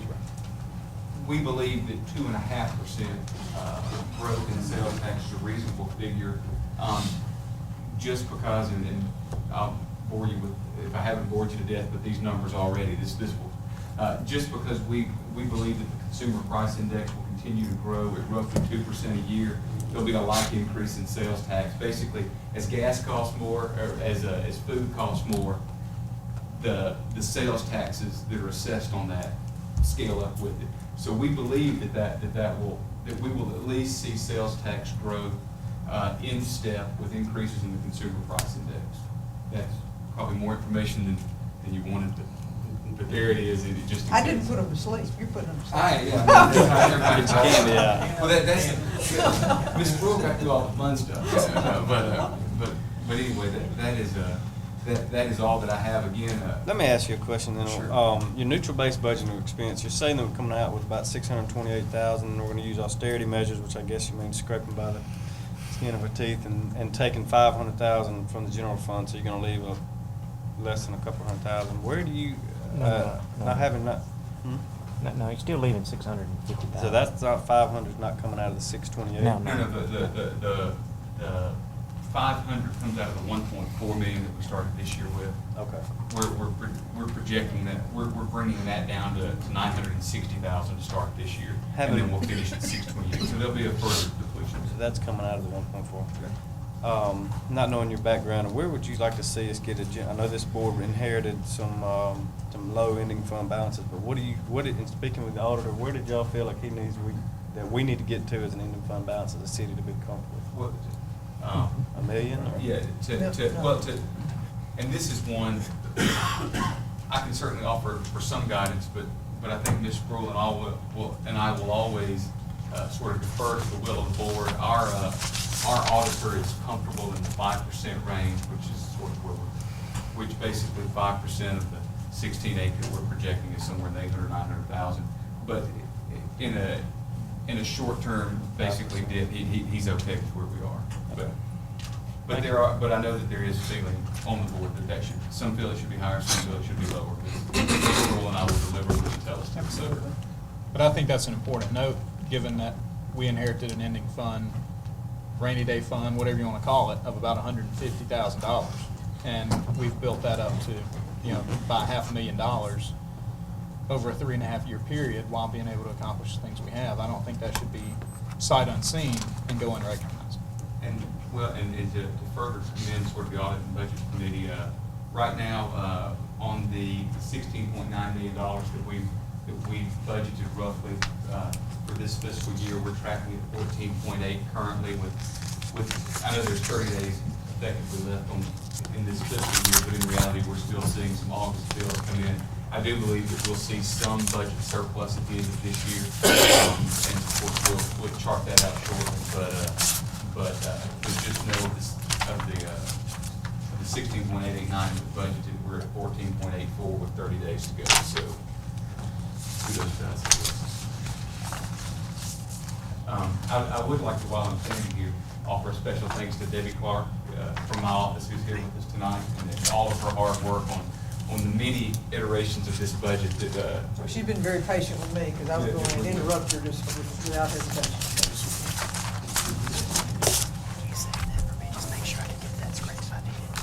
Oh, yeah, question, comment. Sorry, I knew there was one more slide in there. Mayor? All right, at this time, we'll just transition into our public hearing. And anybody who wishes can come forward, similar to the same way we do in citizen comments, and introduce yourself, and you'll be recognized to speak for a maximum of 3 minutes on the budget presentation. At this time, do we have any comments on the budget?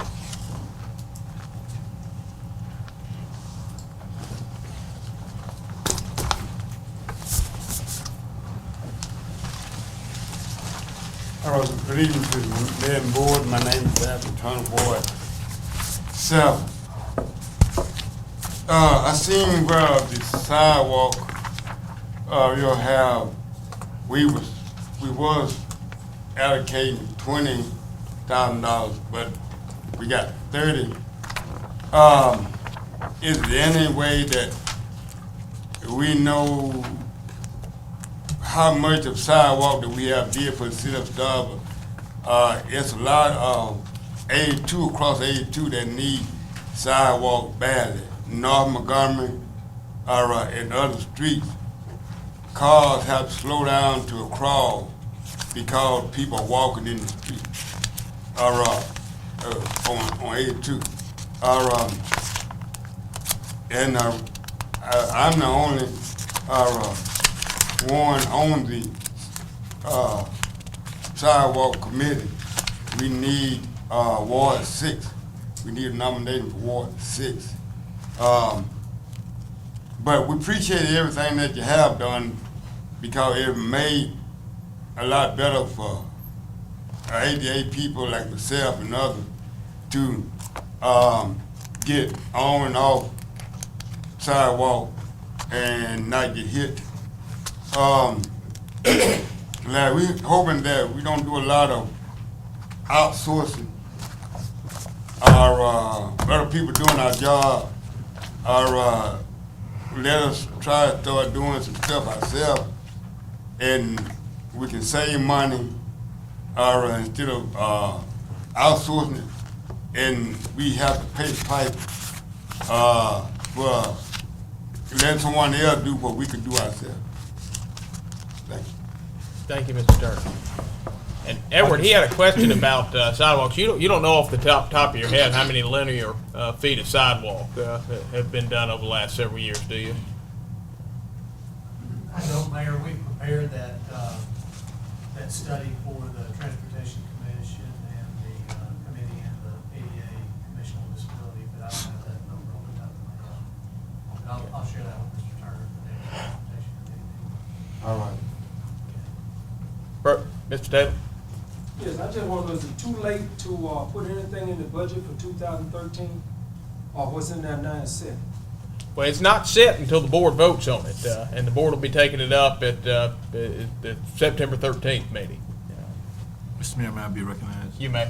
Mr. Taylor, just to go a point further and, plowing straightforward down the road here, if there's something you want the board to hear tonight, it'd be a good time at this public hearing, because it is my opinion, I'm just one vote, that the board going to recess to September the 13th, and it is my opinion, based on experiences, whatever's on the before us that time, that's going to probably get approved by a majority vote. It's just Alderman Perkins talking. Now, I don't represent no board, but if you got something you want to tell the board to be included that's not in the bill, I think the board needs to hear that tonight. We're going to have one public hearing, from what I understand, right, Madam Chairperson?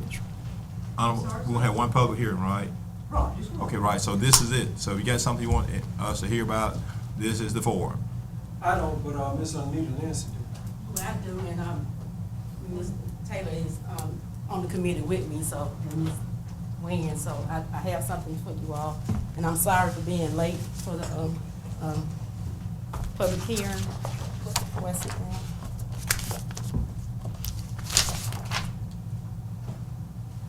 I didn't get them in the Sorry, we share this one. You and I can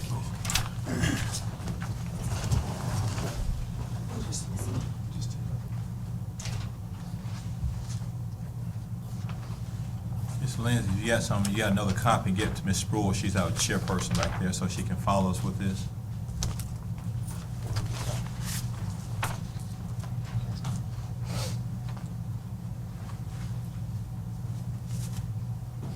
Good afternoon, Mayor, Board of Alderman. I'm coming to you on the behalf of Starkville community today, and this year was such a great success, and everything is included in this paper I put on there as far as the budget for 2012 and 2013.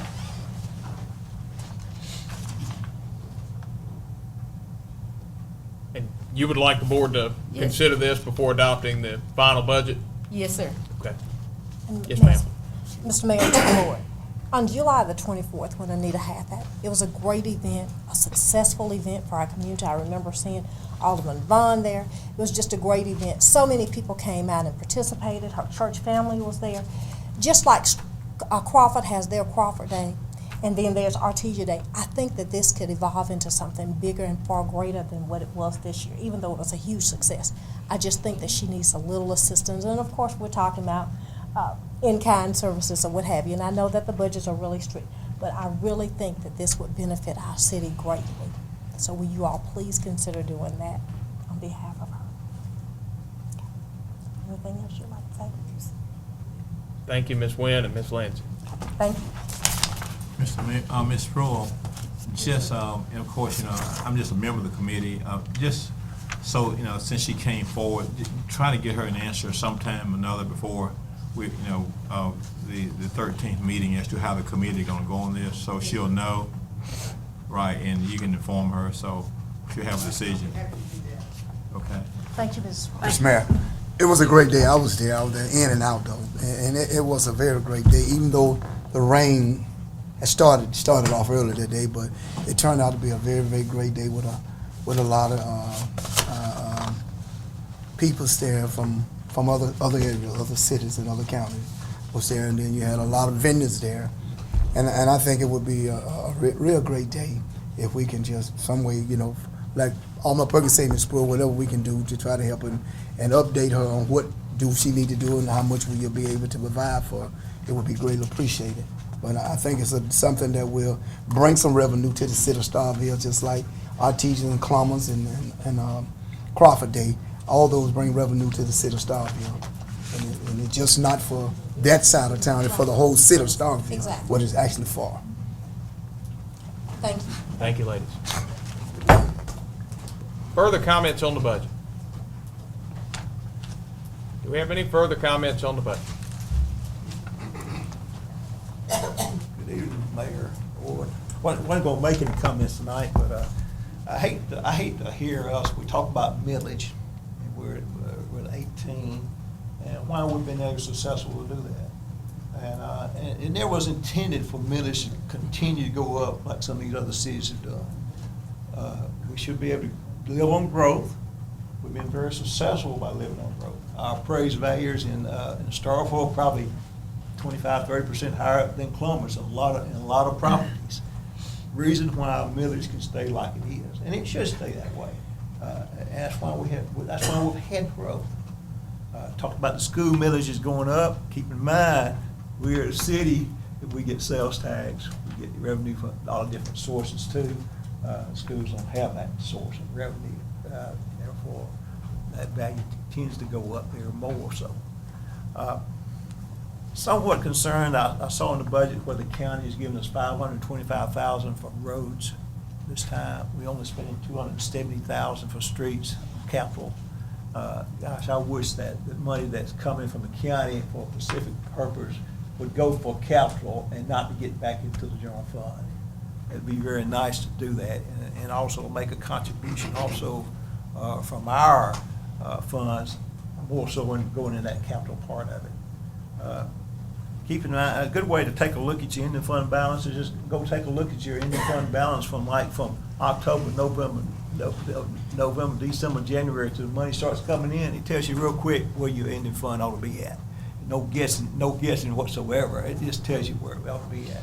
Looking at the other fund balances, we got more cash laying around this city you know what to do with. There's ending fund balances in all kinds of funds, available funds to spend money on timely projects that are critical to this city needs. Just take a look at it. I would hope this would have been a more open process, budget process.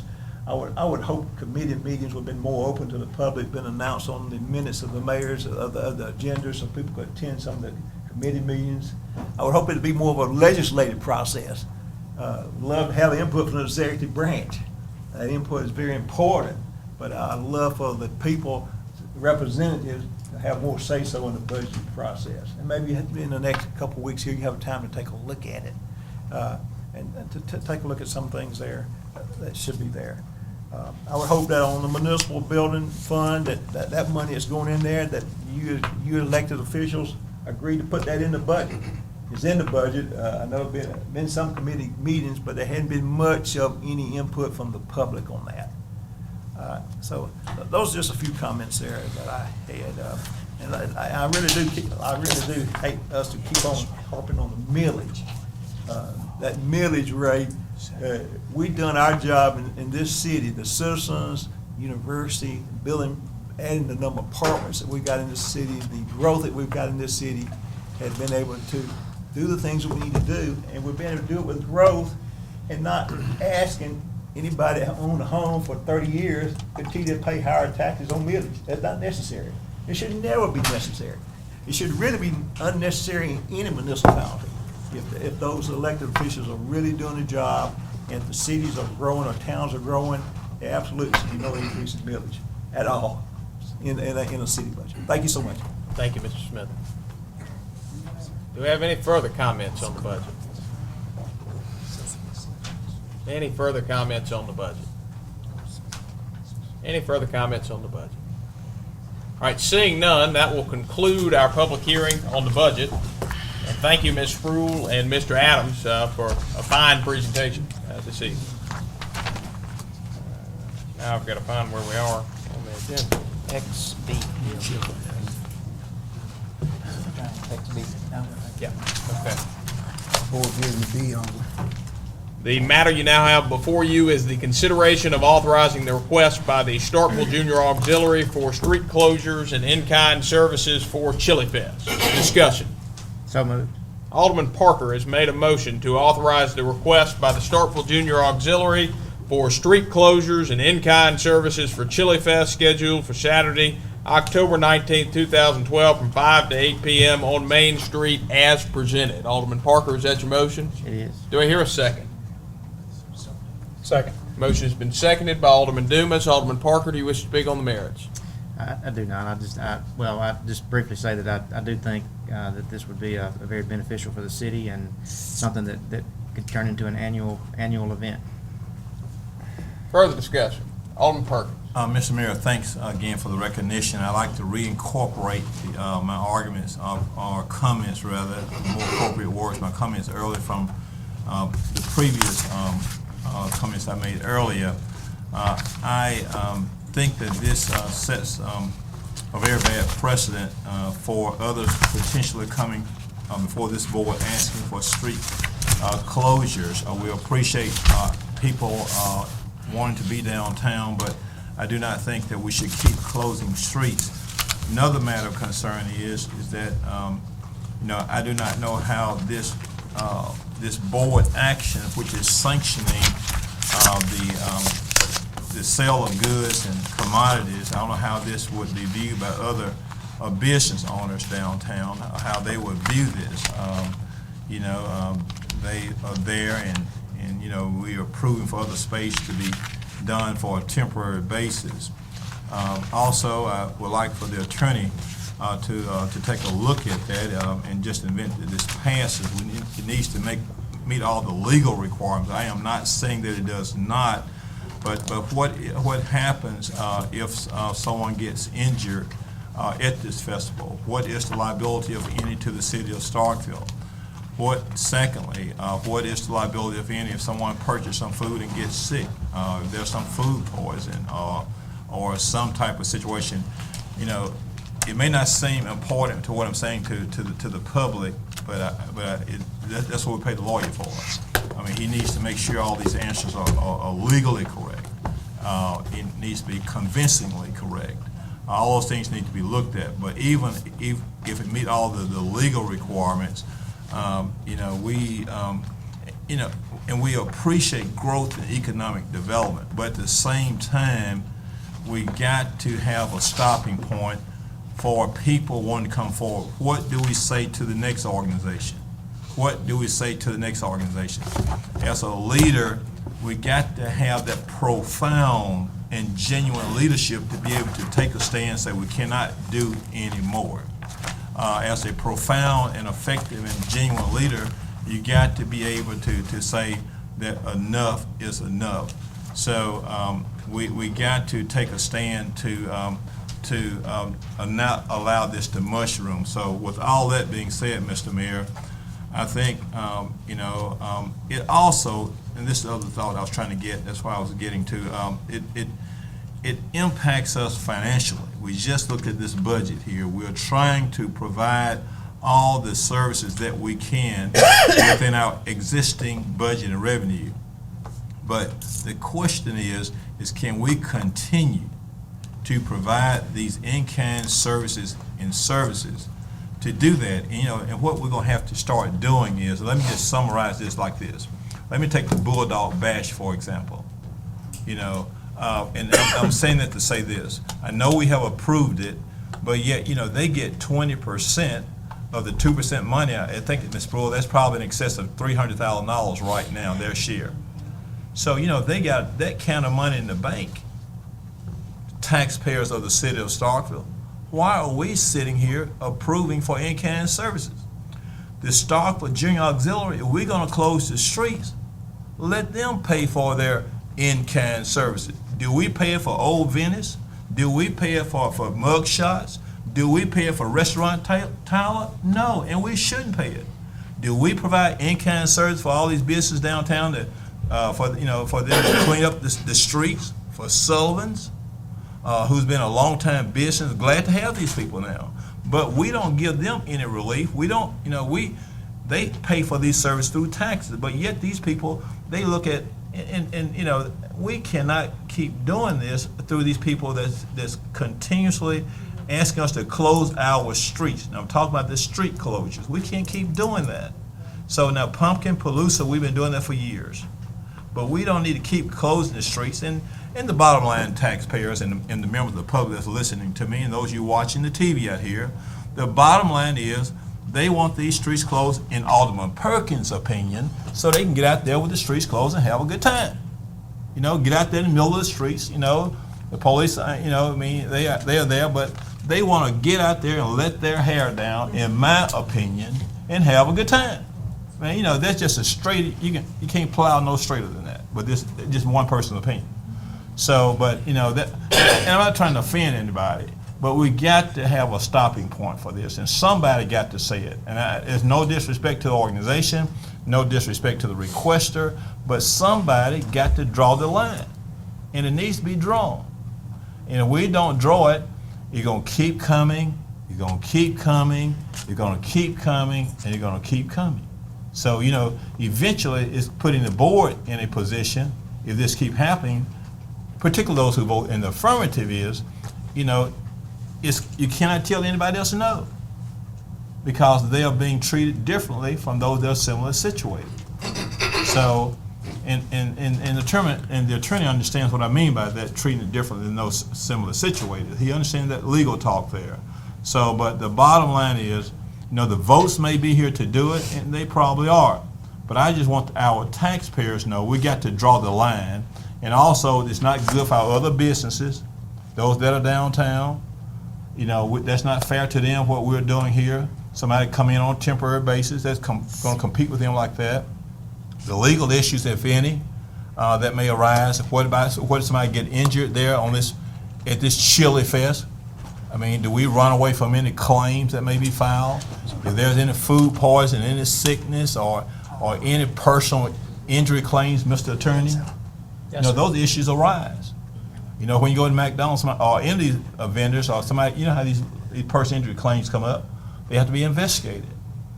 And that's what we lawyers, that we have to do. So if this motion passes, I like for the attorney to make sure he thoroughly and comprehensively and meticulously give us a report at the next meeting.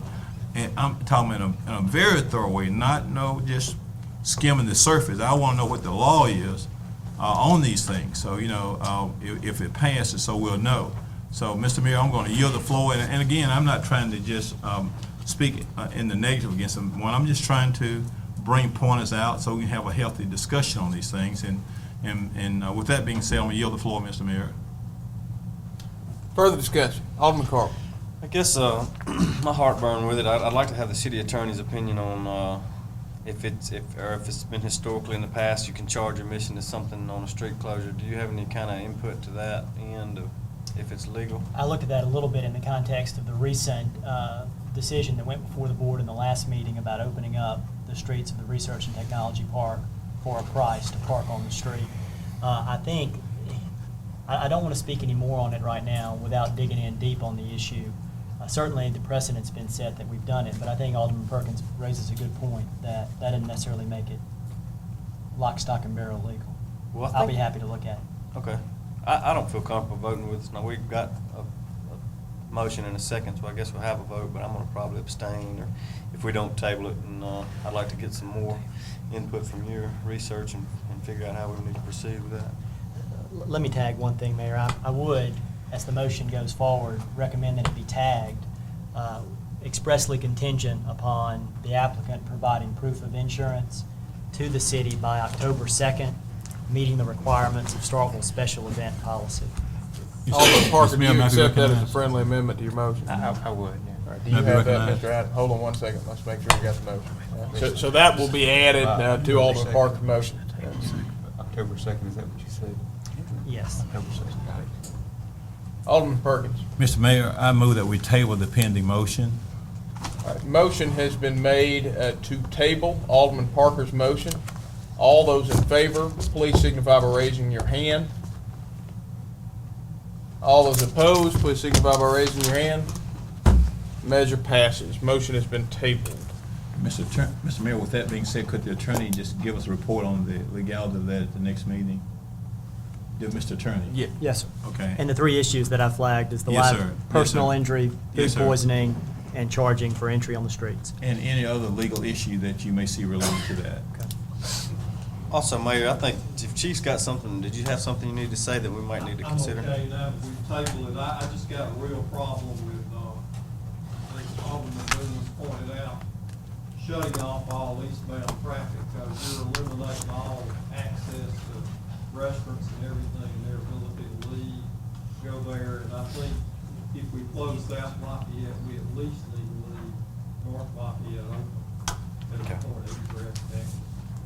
Okay. All right, any further discussion on that matter before we move on? Seeing none.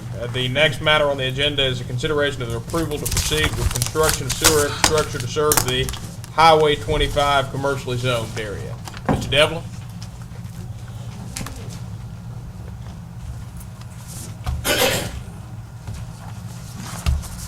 While Joel's setting that up, I'm not gonna have a presentation like this for that. So, okay, I'm gonna take up, sport justice.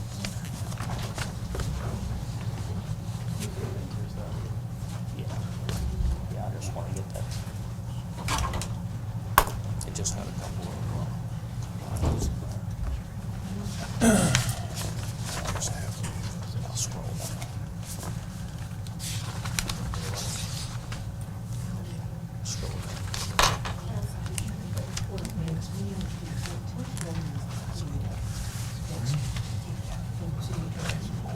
Next board meeting. No, next month.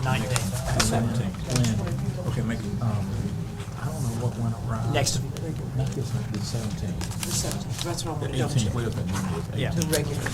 Yeah. I don't know what went around and having such an incomplete special event. Nobody got the meeting, but I mean, the police chief was confused. Sure.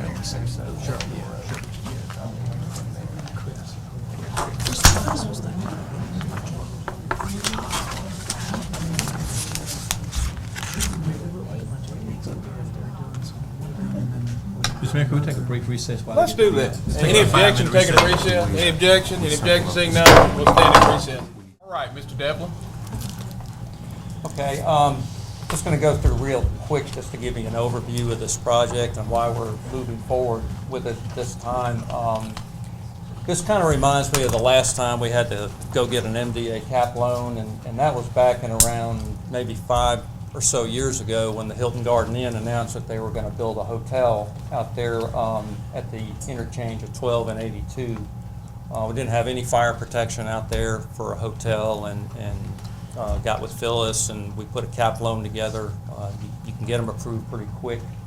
And in very short order, we had what we needed there. And then also, we got it out to the 389 and 82 interchange as well, in anticipation that something would come in there at some point in time. This is a similar situation. We've got a small business who's purchased a parcel in this area, in a commercially zoned area.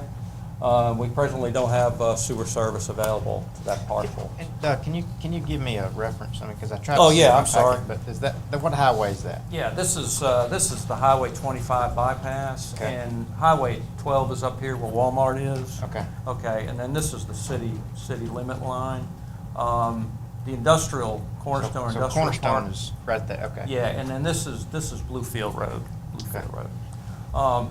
Right now, we've got sewer in the area, and that's kind of going to take you where the project starts, right up in here. We've got the Cornerstone Industrial Park, and now we've gone over on the west side of Bluefield Road and hooked up a couple of customers over there as well. And all that sewer is being handled by a pumping station that's located right here that the city does not own. It's owned by somebody else. So what we plan to do is basically connect to the sewer here, intercept it here at the pumping station. We've already got easements from these landowners, and pretty deep cut to get through this hill right here. But then we get over to this little basin, and those of you around Starkville might know that's called Tobacco Juice Creek. Now, don't ask me how it's Tobacco Juice Creek. I can just imagine. But anyway, and then it flows from there. It flows south. Like I say, this is the city limit line. This is a commercially zoned parcel here that's inside the city limits. That's owned by a developer, an out-of-town developer. So, it's a possibility that they, at some point in time, they might need sewer service there as well. But anyway, all of this collects at this pumping station, this new pumping station here, and then the effluent is pumped back north and ties into an existing force main we have by the airport. So that's basically phase one of the project. The small business has a small business loan commitment that expires on the 15th of September. Typically, when somebody does a building project, the sewer connections are the last thing that they'll need. So we're hoping that if we can get a letter to them based on y'all's action tonight to proceed with the project, that would be acceptable to the SBA, and they can go ahead and move forward with their project. Any other questions about this? This is phase one. So, and you're also including putting that across the highway? You're going to go underneath the highway to the pump station? Well, Alderman Parker, what we'll probably do is we're just going to make sure that this wet well on the pumping station is deep enough to accommodate this, and then when the time comes that he says I need sewer, then we'll run it. Okay. Yeah, at least that won't be a very long process at all, but we will get the easements in advance, so we can go ahead and do that. Mr. Mayor, may I recognize? You may. Mr. Devlin, and all these next items are interrelated, so, and I guess I could ask you, so I want pose questions when we get to the next one, but let me ask you this. If the board approves this to proceed in the cap loan for this not to exceed $1.1 million, what is the projected timetable for getting this infrastructure in place if the board approves this? Of course, it'll probably be October the 2nd, maybe, if we, but the loan allow for the public comments. What's the projected time span on getting this project just completed? We're talking to these property owners down here. This property owner lives up in Michigan. She's coming next month, so we're going to talk to her. And then this property owner, we're going to be talking to them pretty shortly too. And if they are willing to give us the easements, we should have this done within a year, easy. Within a year, Yeah, so all the infrastructure. Yeah. And Mr. Mayor, let me ask another question while I got the floor here. Now, because all these matters are interrelated to me. Let's just say that we approve that, and let's say the board approves the $469,000+ for the Carver Drive sewer project and the Woodland Heights project. Tell me what, and I know we got an agenda item tonight for to ratify the selection and for them to do an evaluation of those sewer systems. So let's say two questions. Number one is, I'll wait on that part to get there, but how long you think it would take to do the work for Carver and Woodland? And I guess it depends on what they got to do. Guess what the findings is? That what, Yeah. And I'll get into this more right. later, but the worst case scenario. Well, the evaluation of the flow testing and the Yes, rain sir. gauging Yes, is sir. a 60-day process. Yes, sir. And then we come back from there, and I would say by the start of the next construction season next year, which would be late spring, okay, we could get started on those recommendations as right. far as what the flow studies tell us. Right. Yeah. Will we have the same start time with this project here? Oh yeah, they can be done concurrently. Okay. Yeah, you don't have to wait till one's finished to start. Right, but you don't plan to start this one before the other one. I mean, not necessarily. I mean, No. It's no particular order. Like if we're still working on easements here, and right. then we know what we need to do for these other two projects, we'll go ahead and right. start working on those concurrently. Yes, sir. With this. Right, because I know in probably with the car and maybe the Woodland Height, we're probably just a matter of getting the work done. Right. Okay. Right. Yeah. Right. Okay. And I asked another question about the other ratification when we get there. Sure. Thank you, Mr. Okay. Dillon. Did that answer your question? Yes, sir. Mr. Davis, what type of project it is and what the cost of the project that you're talking about? Yeah, you talking about this project, Alderman Bond? Yes, sir. This is a little less than $1.1 million, but there's another phase to this. I'll show you. Anybody have any questions on phase one? Does this tie into phase two? Yeah, phase two actually will come down to tie-in right here. Yeah. Is phase one north or south of phase two? Which one's the north section? Phase two is to the north. Phase two. North of this, yeah. I think that part is mine. Now,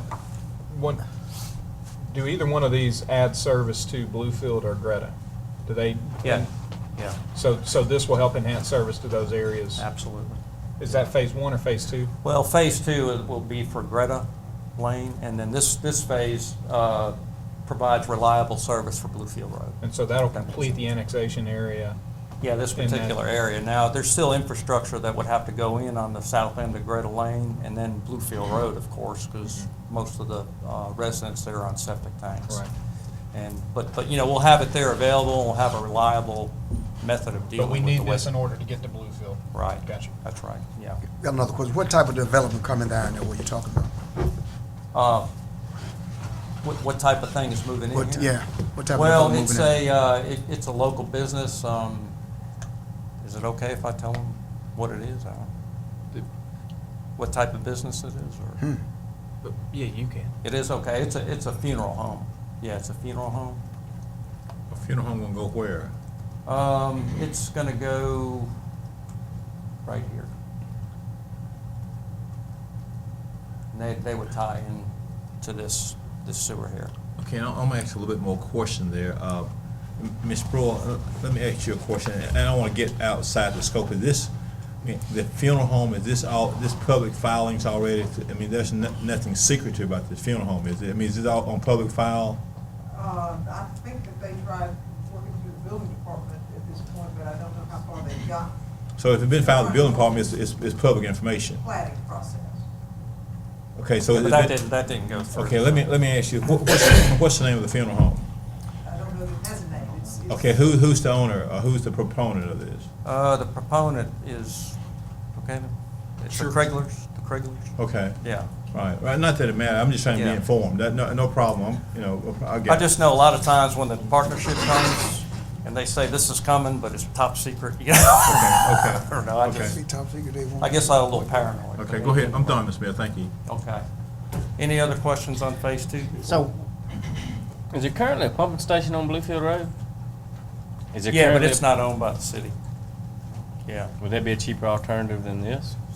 To purchase the? Well, that pumping pumping station would only serve this area up in here, and we don't have anything over here for these commercially zoned things at front Highway 25. So do we really even have an option if we're gonna annex this part? I mean, do we have an option besides this? For serving. Providing sewer services. Inside the city limits, you mean? To provide sewer services to the west side of the bypass? No, this is the only option, yeah. Yeah, because the grades flow downhill here, and so, the grades flow to the south, So, you know, basically, this just takes care of Cornerstone and Bluefield Road, you know, what we have out there now. And plus, it gives us control over how we're pumping it. You know, those, you know, we just need to have a more reliable option for handling the wastewater. What's not reliable about the other one?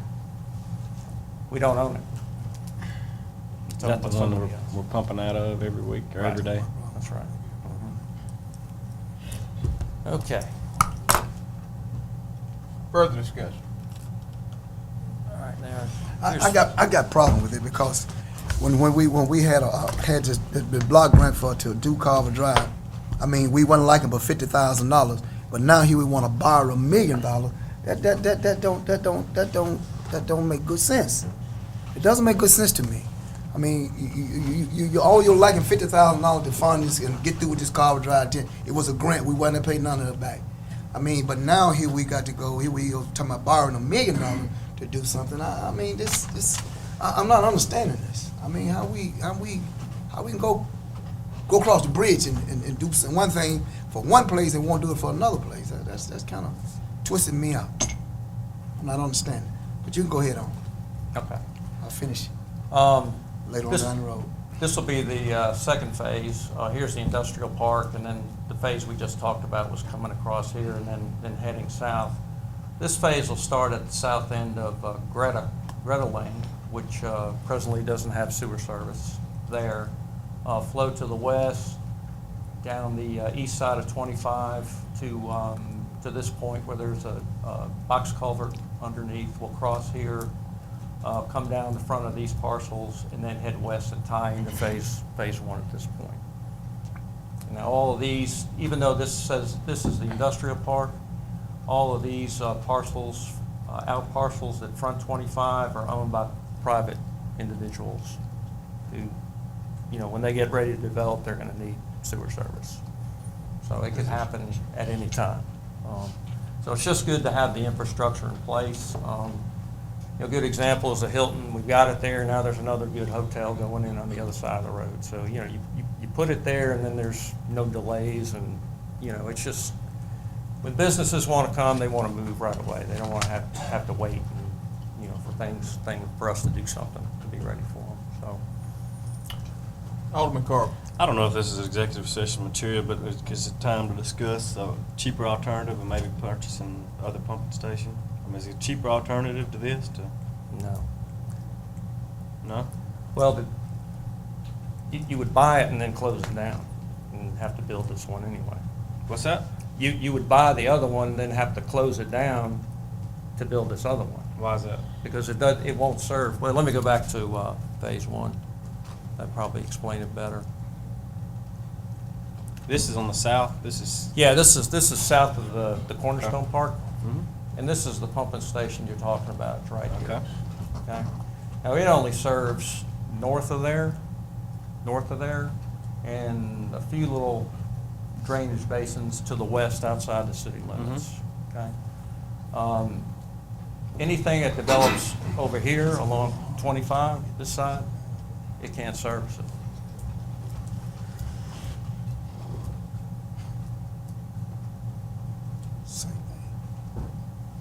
Further discussion?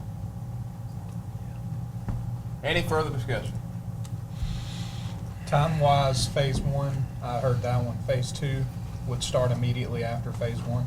Yeah, I mean, once we do the surveying and check the elevations, I mean, things can happen concurrently. Right. You know, main thing, we just want to make sure the elevations are correct when we get started. So as you show this, this smaller line from the east heading to the pumping station, that ties into an existing line that would be a gravity feed down, but then on phase two, you also have one on the, is it not on the west side, or does it feed into that in phase two?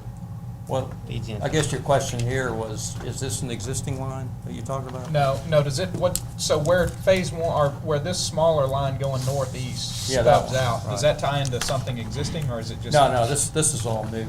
And then this Okay. pumping station here is new. And then if this developer, it's a commercial developer, says he's ready to do something with this property, then we would just run the line up to his property and he can connect. But once you have all this in place and you have the easements, the easements are the critical thing. As Mr. Latimer can tell you, if they ends up going to eminent domain, it can delay the thing for 9 months, year, something So like that. phase two ties into this where exactly? When that line from phase two heads south, it hits Yeah, this It'll actually come down here and then come over and connect. in there. Right in here, yeah. Further discussion? Got one more from an Sure. economic development standpoint. Does this kind of give us incentives or give incentives for businesses to come into that district? I mean, is this something he's saying we've got to have this and it's time sensitive for their application or their loan process? But do you foresee any kind of growth in that area? I know we've been saying that area could boom at any time, but. The key thing for growth in this area, Alderman Carver, is if they ever open that south entrance to campus off the east end of Poorhouse Road, then I think there's going to be more incentive for growth here. Right now, you got to go all the way around to get to Mississippi State. And if they open the south entrance to campus, then you just drop down to Poorhouse Road and then go over by the horse park.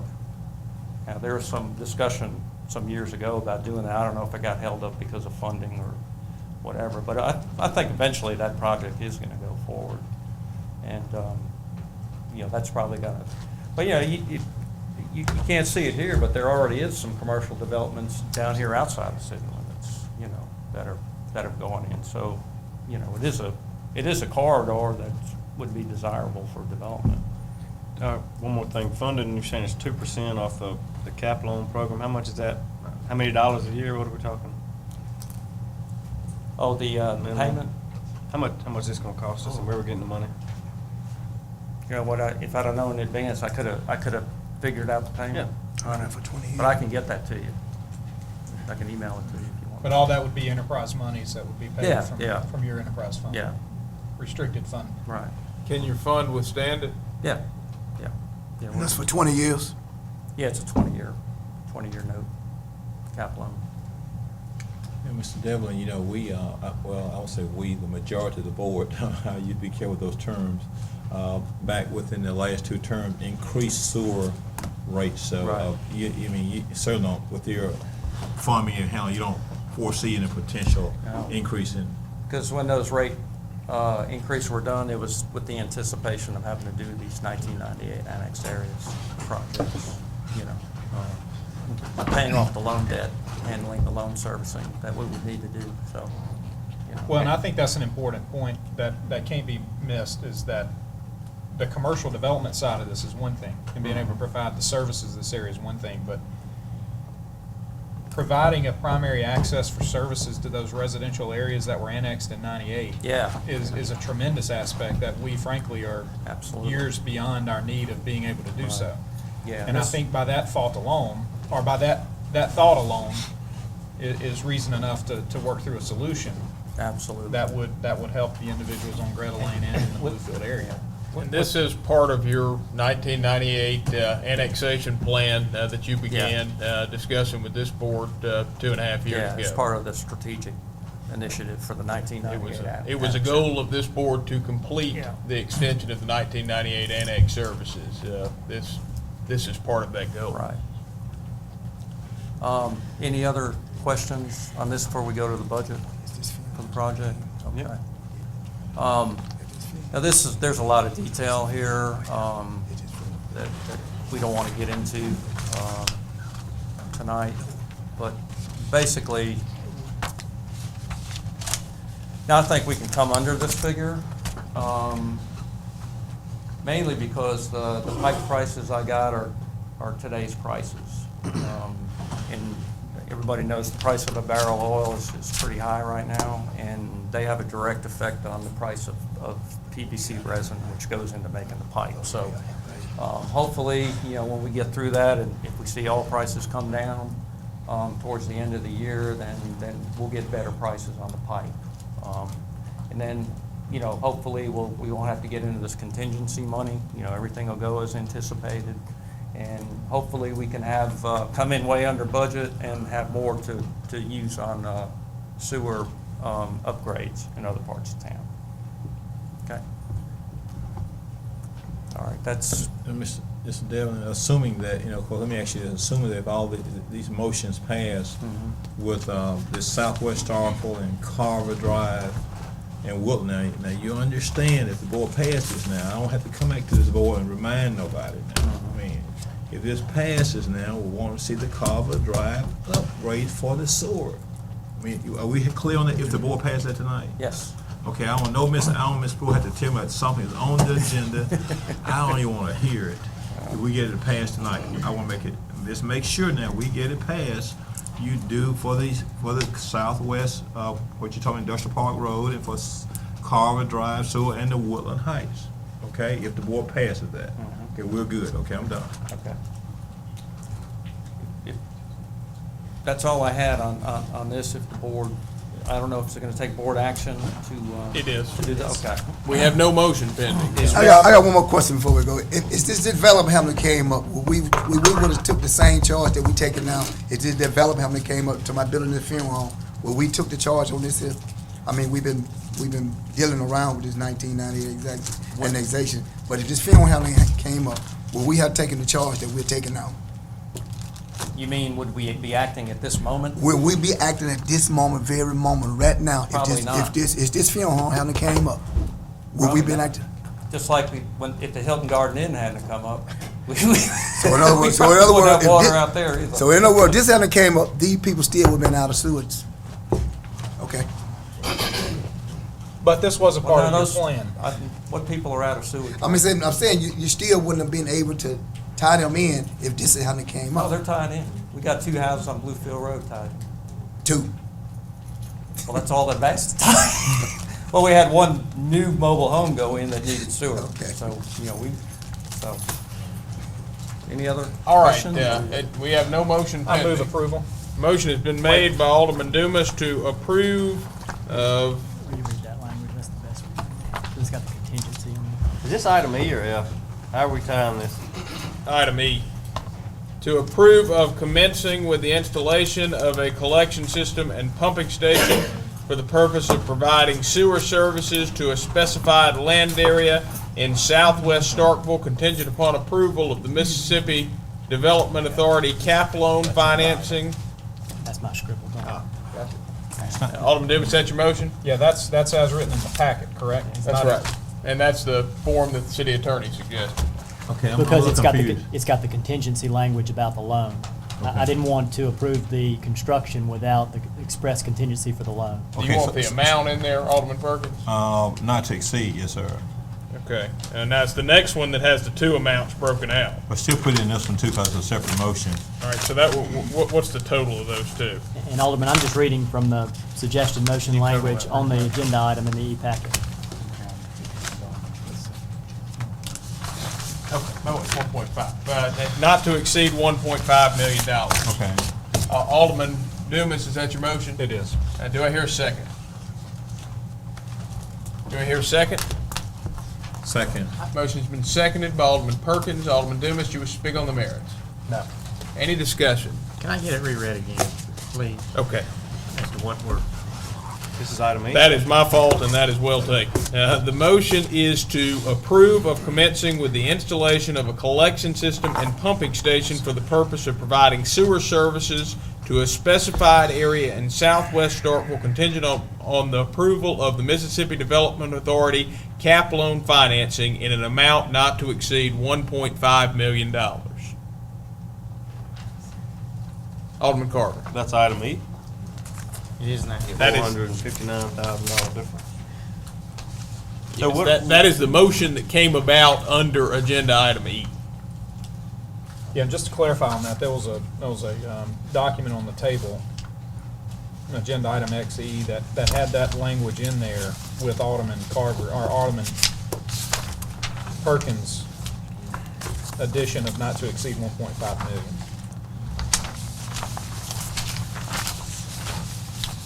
Further discussion. Wait, did I get a second on that? I did get a second. All right. Further discussion. I guess, but you didn't say anything about, what's to be done at, what are we doing on Carver Drive? I mean, I know what we're doing. I know what we're doing. That's a completely different item. Yeah, the Carver Drive item is included in the next motion. Doug, are you going to provide an overview as to what those Carver Drive funds would be utilized for? Yeah, And I understand that's yet to be under public determined. services later in the meeting. Yeah, I mean, I don't have a problem with that. I just want to be clear on what I'm voting on. Yeah. I mean, Right now, you are voting for the total not to exceed $1.5 million. Now, your next agenda item is the consideration, To apply for the loan. okay, is the consideration to apply for the loan, and it has the two amounts broken out. It may provide some clarity for the discussion, and Doug, correct me if I get this wrong. But what you approved earlier in the evening was the consent item to spread on the minutes the approval to proceed with the consultant that is going to analyze the Carver Drive and Woodland Heights sewer system. The $469,000 that is a part of the $1.5 million will be used to make repairs that are identified in that study that we're undergoing right now. and how much are we paying for that study? Is this the? The first part of the study, but this is something, and I think Alderman Carver asked that item be taken off the consent agenda. Is that correct, Alderman Carver? Yeah. And I'm going to get into In that. right. Yeah. But there's two separate items. I mean, you've got the study that we're going to do, and that has nothing to do with the $1.5 million loan. Right. But whatever the study finds out, you'll have $469,000 available to do what the study says Upgrades to and do. repairs and those kind of things. Well, the point, Mr. Mayor. Yeah. Okay, well, if we don't have enough, this is a start. If we don't have enough money, we can come back to the table. Like Mr. Doug said, he got some money. We'll find some money like we, do for other desirous projects. So, I think this is a good starting point. We've heard all the news about the sewer problems in Carver Drive. I mean, is there anybody in this audience, in the TV land, in this room, that disagrees with the sewer problems on Carver Drive? If you do, stand up, let me, and tell me what you don't know about it. Thank you. Now, Woodland Heights. I mean, Mr. Devlin told us at the last meeting about the DEQ has been on his department in the city of Stark about the Carver Drive and Woodland Heights. Now, you heard the presentation about the funeral home coming down here, and of course, just to give you a little more history, Ms. Sproul, about this annexation and history about the city of Starkville. Under the annexation resolution that was adopted back in October, November of 1998, the city of Starkville was required to provide these services within a period of 5 years. So now we're 14 years past that annexation. So it's one that we have not been in court, Mr. City Attorney. Yeah, that's the case right there. They'll take us to court there. But so yeah, we need these. We need to get this done. The people in annex areas have waited long enough. I'm glad to see the road done in Greta Lane. They're working on that, because they've been very patient. They've been butting their heads up against a brick wall and trying to get these things done. And so, so if we get a study, say we need $600,000 for Carver Drive and Woodland Heights, then we need to come back to the table and find the money to do the other $200,000. So I think, we don't just need to approve the infrastructure alone, standing alone, and not take care of these other two projects. I mean, at the last meeting, which we recall, that Mr. Devlin came access to for approval for emergency services regarding the Carver Drive and Woodland Heights, so we can have this consultant group to come in to do an evaluation. They're gonna make a report. So, but we don't know how much money it's gonna be, but at least we know we're gonna have at least about $469,000 to $407,000 available for that if we get approval of the cap loan. So that's why I asked Mr. Devlin earlier in his presentation, does he understand if we get this approved, we want that being used for the Carver Drive and Woodland Heights? Now, let me make one thing lastly clear. the resolution, we approve these resolutions, and we approve the $1.1 million. So we all understand. If we don't, we can ask questions now. Now, the remainder of that money, $469,000 to $470,000, that's to be used only for the Carver Drive sewer and the Woodland Heights. Now, if there's any money left out of that, then it's used for other projects identified by the board. But if it's not enough, you know, then we had to come back for those projects. But of course, and I think the study is feasible, just like we did the South Montgomery study.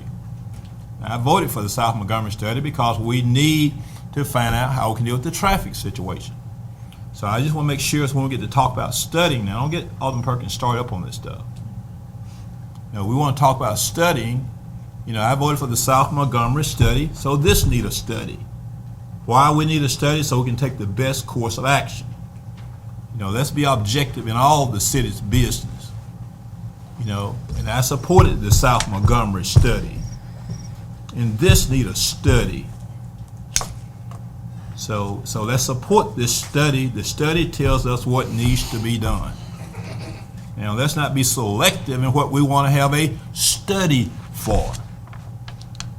Now let's be clear. I'm getting tired of this. Ms. Sproul, I didn't mean to go here tonight, but let me just say that. I know you're not questioning. I just looked at you and said that. Okay, you didn't say anything to me. I looked at you and said that. But I'm just tired of things getting questioned. You know, and I wouldn't intend to go here, but you know, we got to have and I'm gonna support a study for whatever the study is needed for. Now, we've had a study on South Montgomery. We need a further study. I don't mind it because I want to see the way that traffic can move down there. And they need to move. The traffic is bottlenecked. So whenever we get to another study, I'm gonna vote for this study. But right now, the only study before this board is this sewer project. So let's vote for the study. So I hope that we'll support these motions that's on here.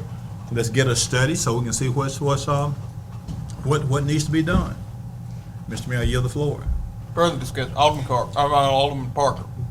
I have in no way indicated that I was against a study or against anything to do with Carver Drive. Not in any way whatsoever. I'm just trying to make sure that I know what I'm voting on, and if we would allow to get to a vote, we wouldn't have had to go through that. But I just wanted to make sure I was clear on what I was voting on, and I absolutely support any study and anything we have to do to fix the Carver Drive sewer situation. And I think it should be noted that what this board has done in dedicating this money for the Carver Drive sewer project and the money for the cleaning up of the ditch. I think those two things in conjunction will solve the problems on Carver Drive. Those are two distinct different stormwater and sewer water. Those are two distinct different things, and this board, hopefully in a moment, will make two distinctive actions to solve those two things. So I think that should be pointed out. I'm sorry, yield the floor. Alderman Carver. One thing is Alderman Perkins always says when we get into these meetings is he doesn't agree when we have new things coming into our table. First time I've seen this $469,000 was for Carver Drive, and I still don't know what I'm voting for. The way it's organized tonight, if I'm voting on item E, I'm voting for $470,000 I knew nothing about 2 hours ago. I don't feel comfortable doing this. If I think there's anything other than Carver Drive, Alderman Perkins wouldn't support it. You've seen him come in here and complain all the time, and he has the right to do that. It's not good for us to come in and not know what we're voting on. I still haven't seen what I'm fixing to $1.5 million, you know, what we're getting for the $470,000, what the study says. So with that, as of now, coming in, being new data coming in, and all I have is a piece of paper to justify $470,000, I feel uncomfortable with it. I think it's taxpayer dollars, no matter where it's at in the city, it's just taxpayer dollars.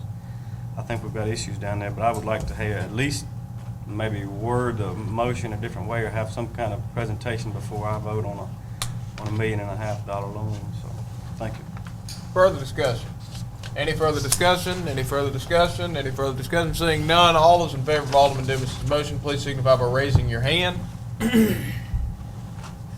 All those opposed, please signify by raising your hand. By a vote of 3 in favor with 2 against, this motion passes. Consideration of the approval of a resolution for the city to apply for an MDA cap loan in the amount of $1,030,000 and $469. Mr. Mayor, I move approval.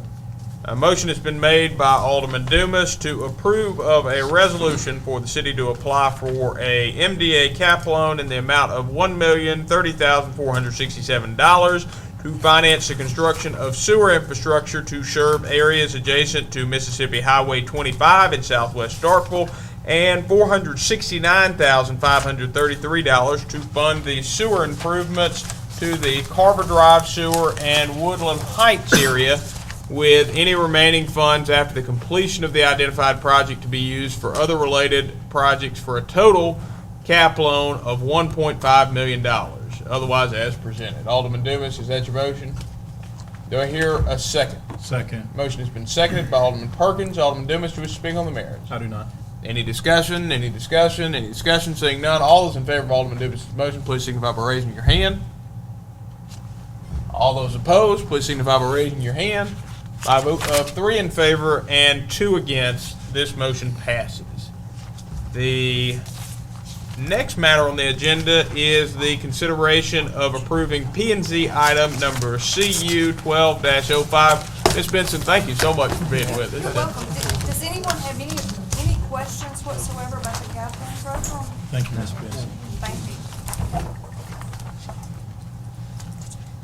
Mr. Griffin.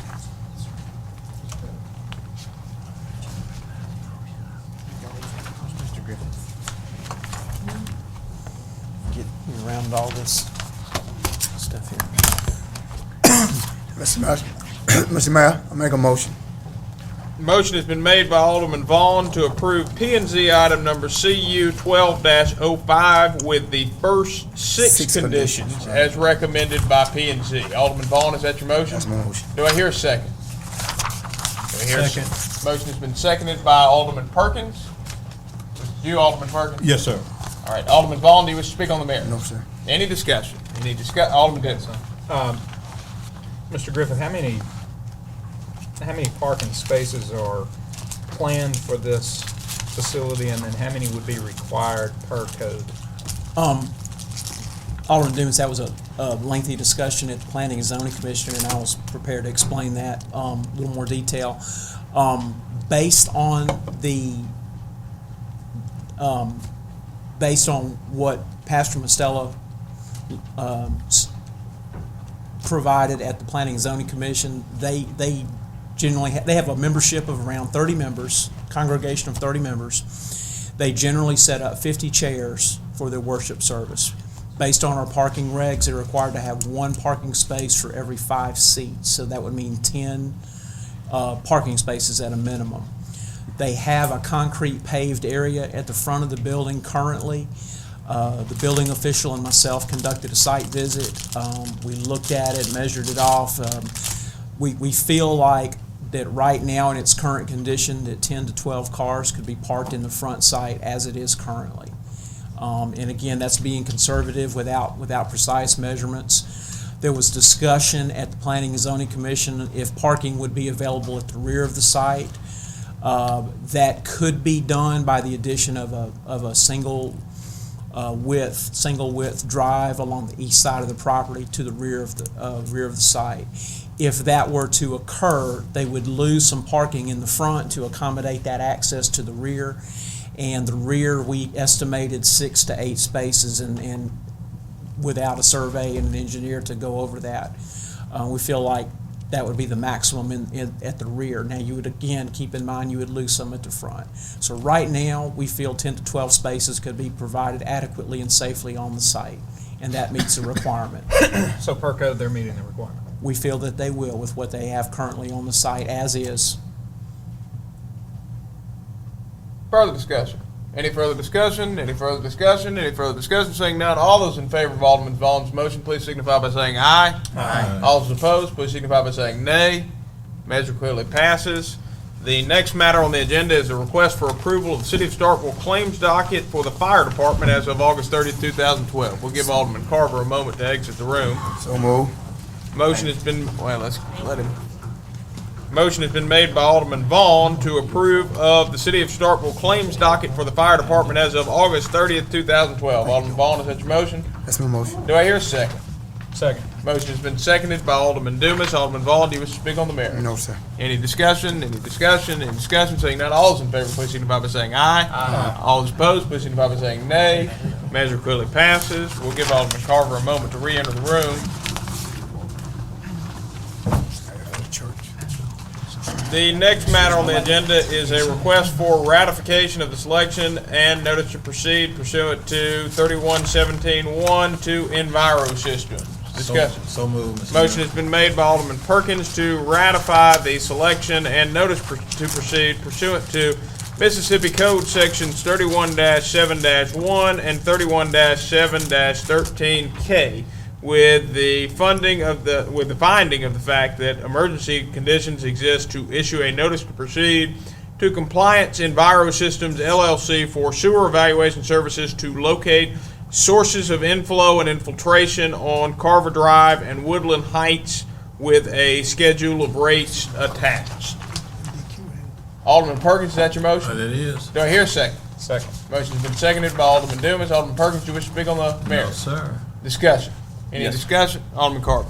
These are the kind of things I'm talking about. You get here, we'll put on consent, something added tonight has no dollar amount, and it just says items 15 and 16 were funded in the master fee schedule. So how much is it? I mean, what is item 15 and 16? Who can Doug, say? do you have a cost estimate on that? Mr. Mayor. Or if any of the Board of Aldermen know, that'd be nice. Can I say something briefly? You may. Ms. Brewer, tell me if my memory is wrong. This is the same item that we gave authority for last week. So we discussed that 2 weeks ago, and we're just ratifying the selection. So this is nothing new then. Okay, I'm sorry. Just make sure I'm with. So do we need to attach a dollar amount with it? Or? This is a matter, as a matter of course, being cautious under the statute of documenting what you've already done, in essence. Did I state that right? That's right. The dollar amount is important, and that's why it says Thank at the you. bottom, schedule of rates attached. And so the rate should be attached in the packet. Which is this. That's correct. We're not saying that's how many feet we got. Is that? I mean, Doug, do you I'll be have happy to answer a any cost estimate that can ballpark this for everybody? Because you're not dealing with exact costs, because you're estimating the cost of the work, correct, Doug? Perhaps it'd be good for me to explain how this is gonna work, if I may. Fine with me.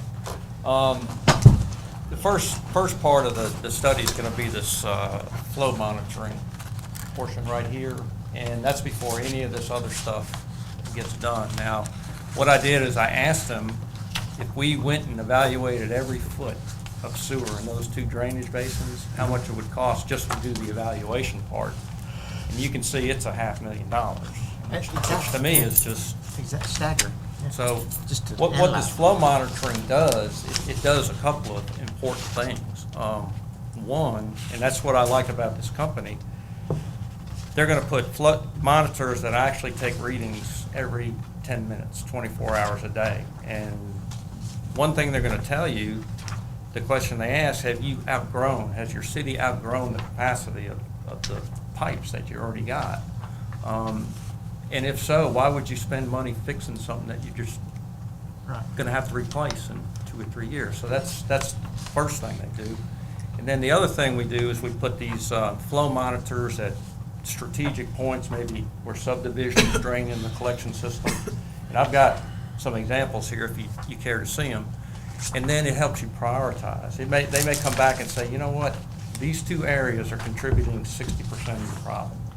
So let's come in and do the rest of this, more intensive study, which is the camera work, the smoke testing, those kind of things. And if you can get those fixed, that may get you to a point where you've pretty much gotten, these areas where they're not a problem anymore, at least for the foreseeable future. And that's, so really nothing's gonna happen as far as any of that other stuff on that rate schedule until I come back a little more than 60 days and give you this report with some recommendations.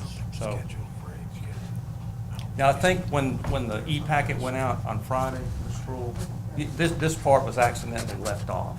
Okay. And that's why we put it at your table, but this part was included in that. Anything we do, just try to give us a little heads up. Yeah.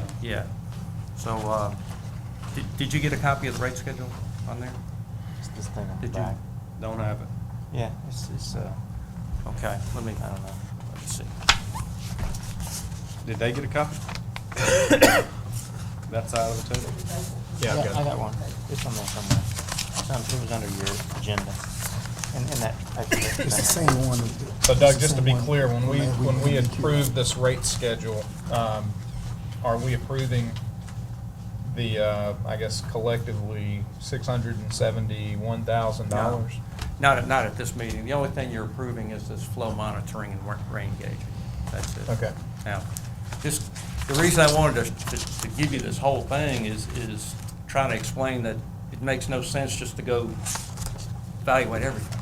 You know, I think it's important that we, take our time and get a good evaluation, Because, Ms. Sproul said earlier, what, 1954, 7,000 people, and now we're up to 3 times that. There's a good possibility that we got some pipes there that are already undersized, and they probably need to be just replaced with larger pipes. And that's gonna solve a lot of the problem too, but that's just a good thing to know before you start spending a bunch of money. Make sure you're spending it in the right place. So if my math's correct, then you need $79,500 mentioned as with the Sand Creek trim cane, and then $27,000 for Yeah. Josie Creek. That's what they suggested as a not to exceed, but I think we can get by with probably fewer gauges than that. Okay. Yeah. So, But that would be a good thing for y'all to have in your mind, that it wouldn't exceed that amount. Mr. Attorney, do we need that level of documentation? I think his reference to the flow monitoring and rain gauge would suffice, but I also think it wouldn't hurt to put that in there. Make sure we have this right. Yeah, let me do a little math here, sorry. Late in the night. All right, it's 106,500, so I'd like to offer an amendment to the motion on the table to include. Whose motion was this? Alderman Perkins. All right. Alderman Perkins, will you accept this as friendly? Yeah, well, what's the dollar amount? 106,500. You double check your math on that? I have. Okay, good. I have. Okay, that's good, I guess. $106,500. Yeah. So Alderman Perkins has accepted as friendly, a stipulated cost of $106,500.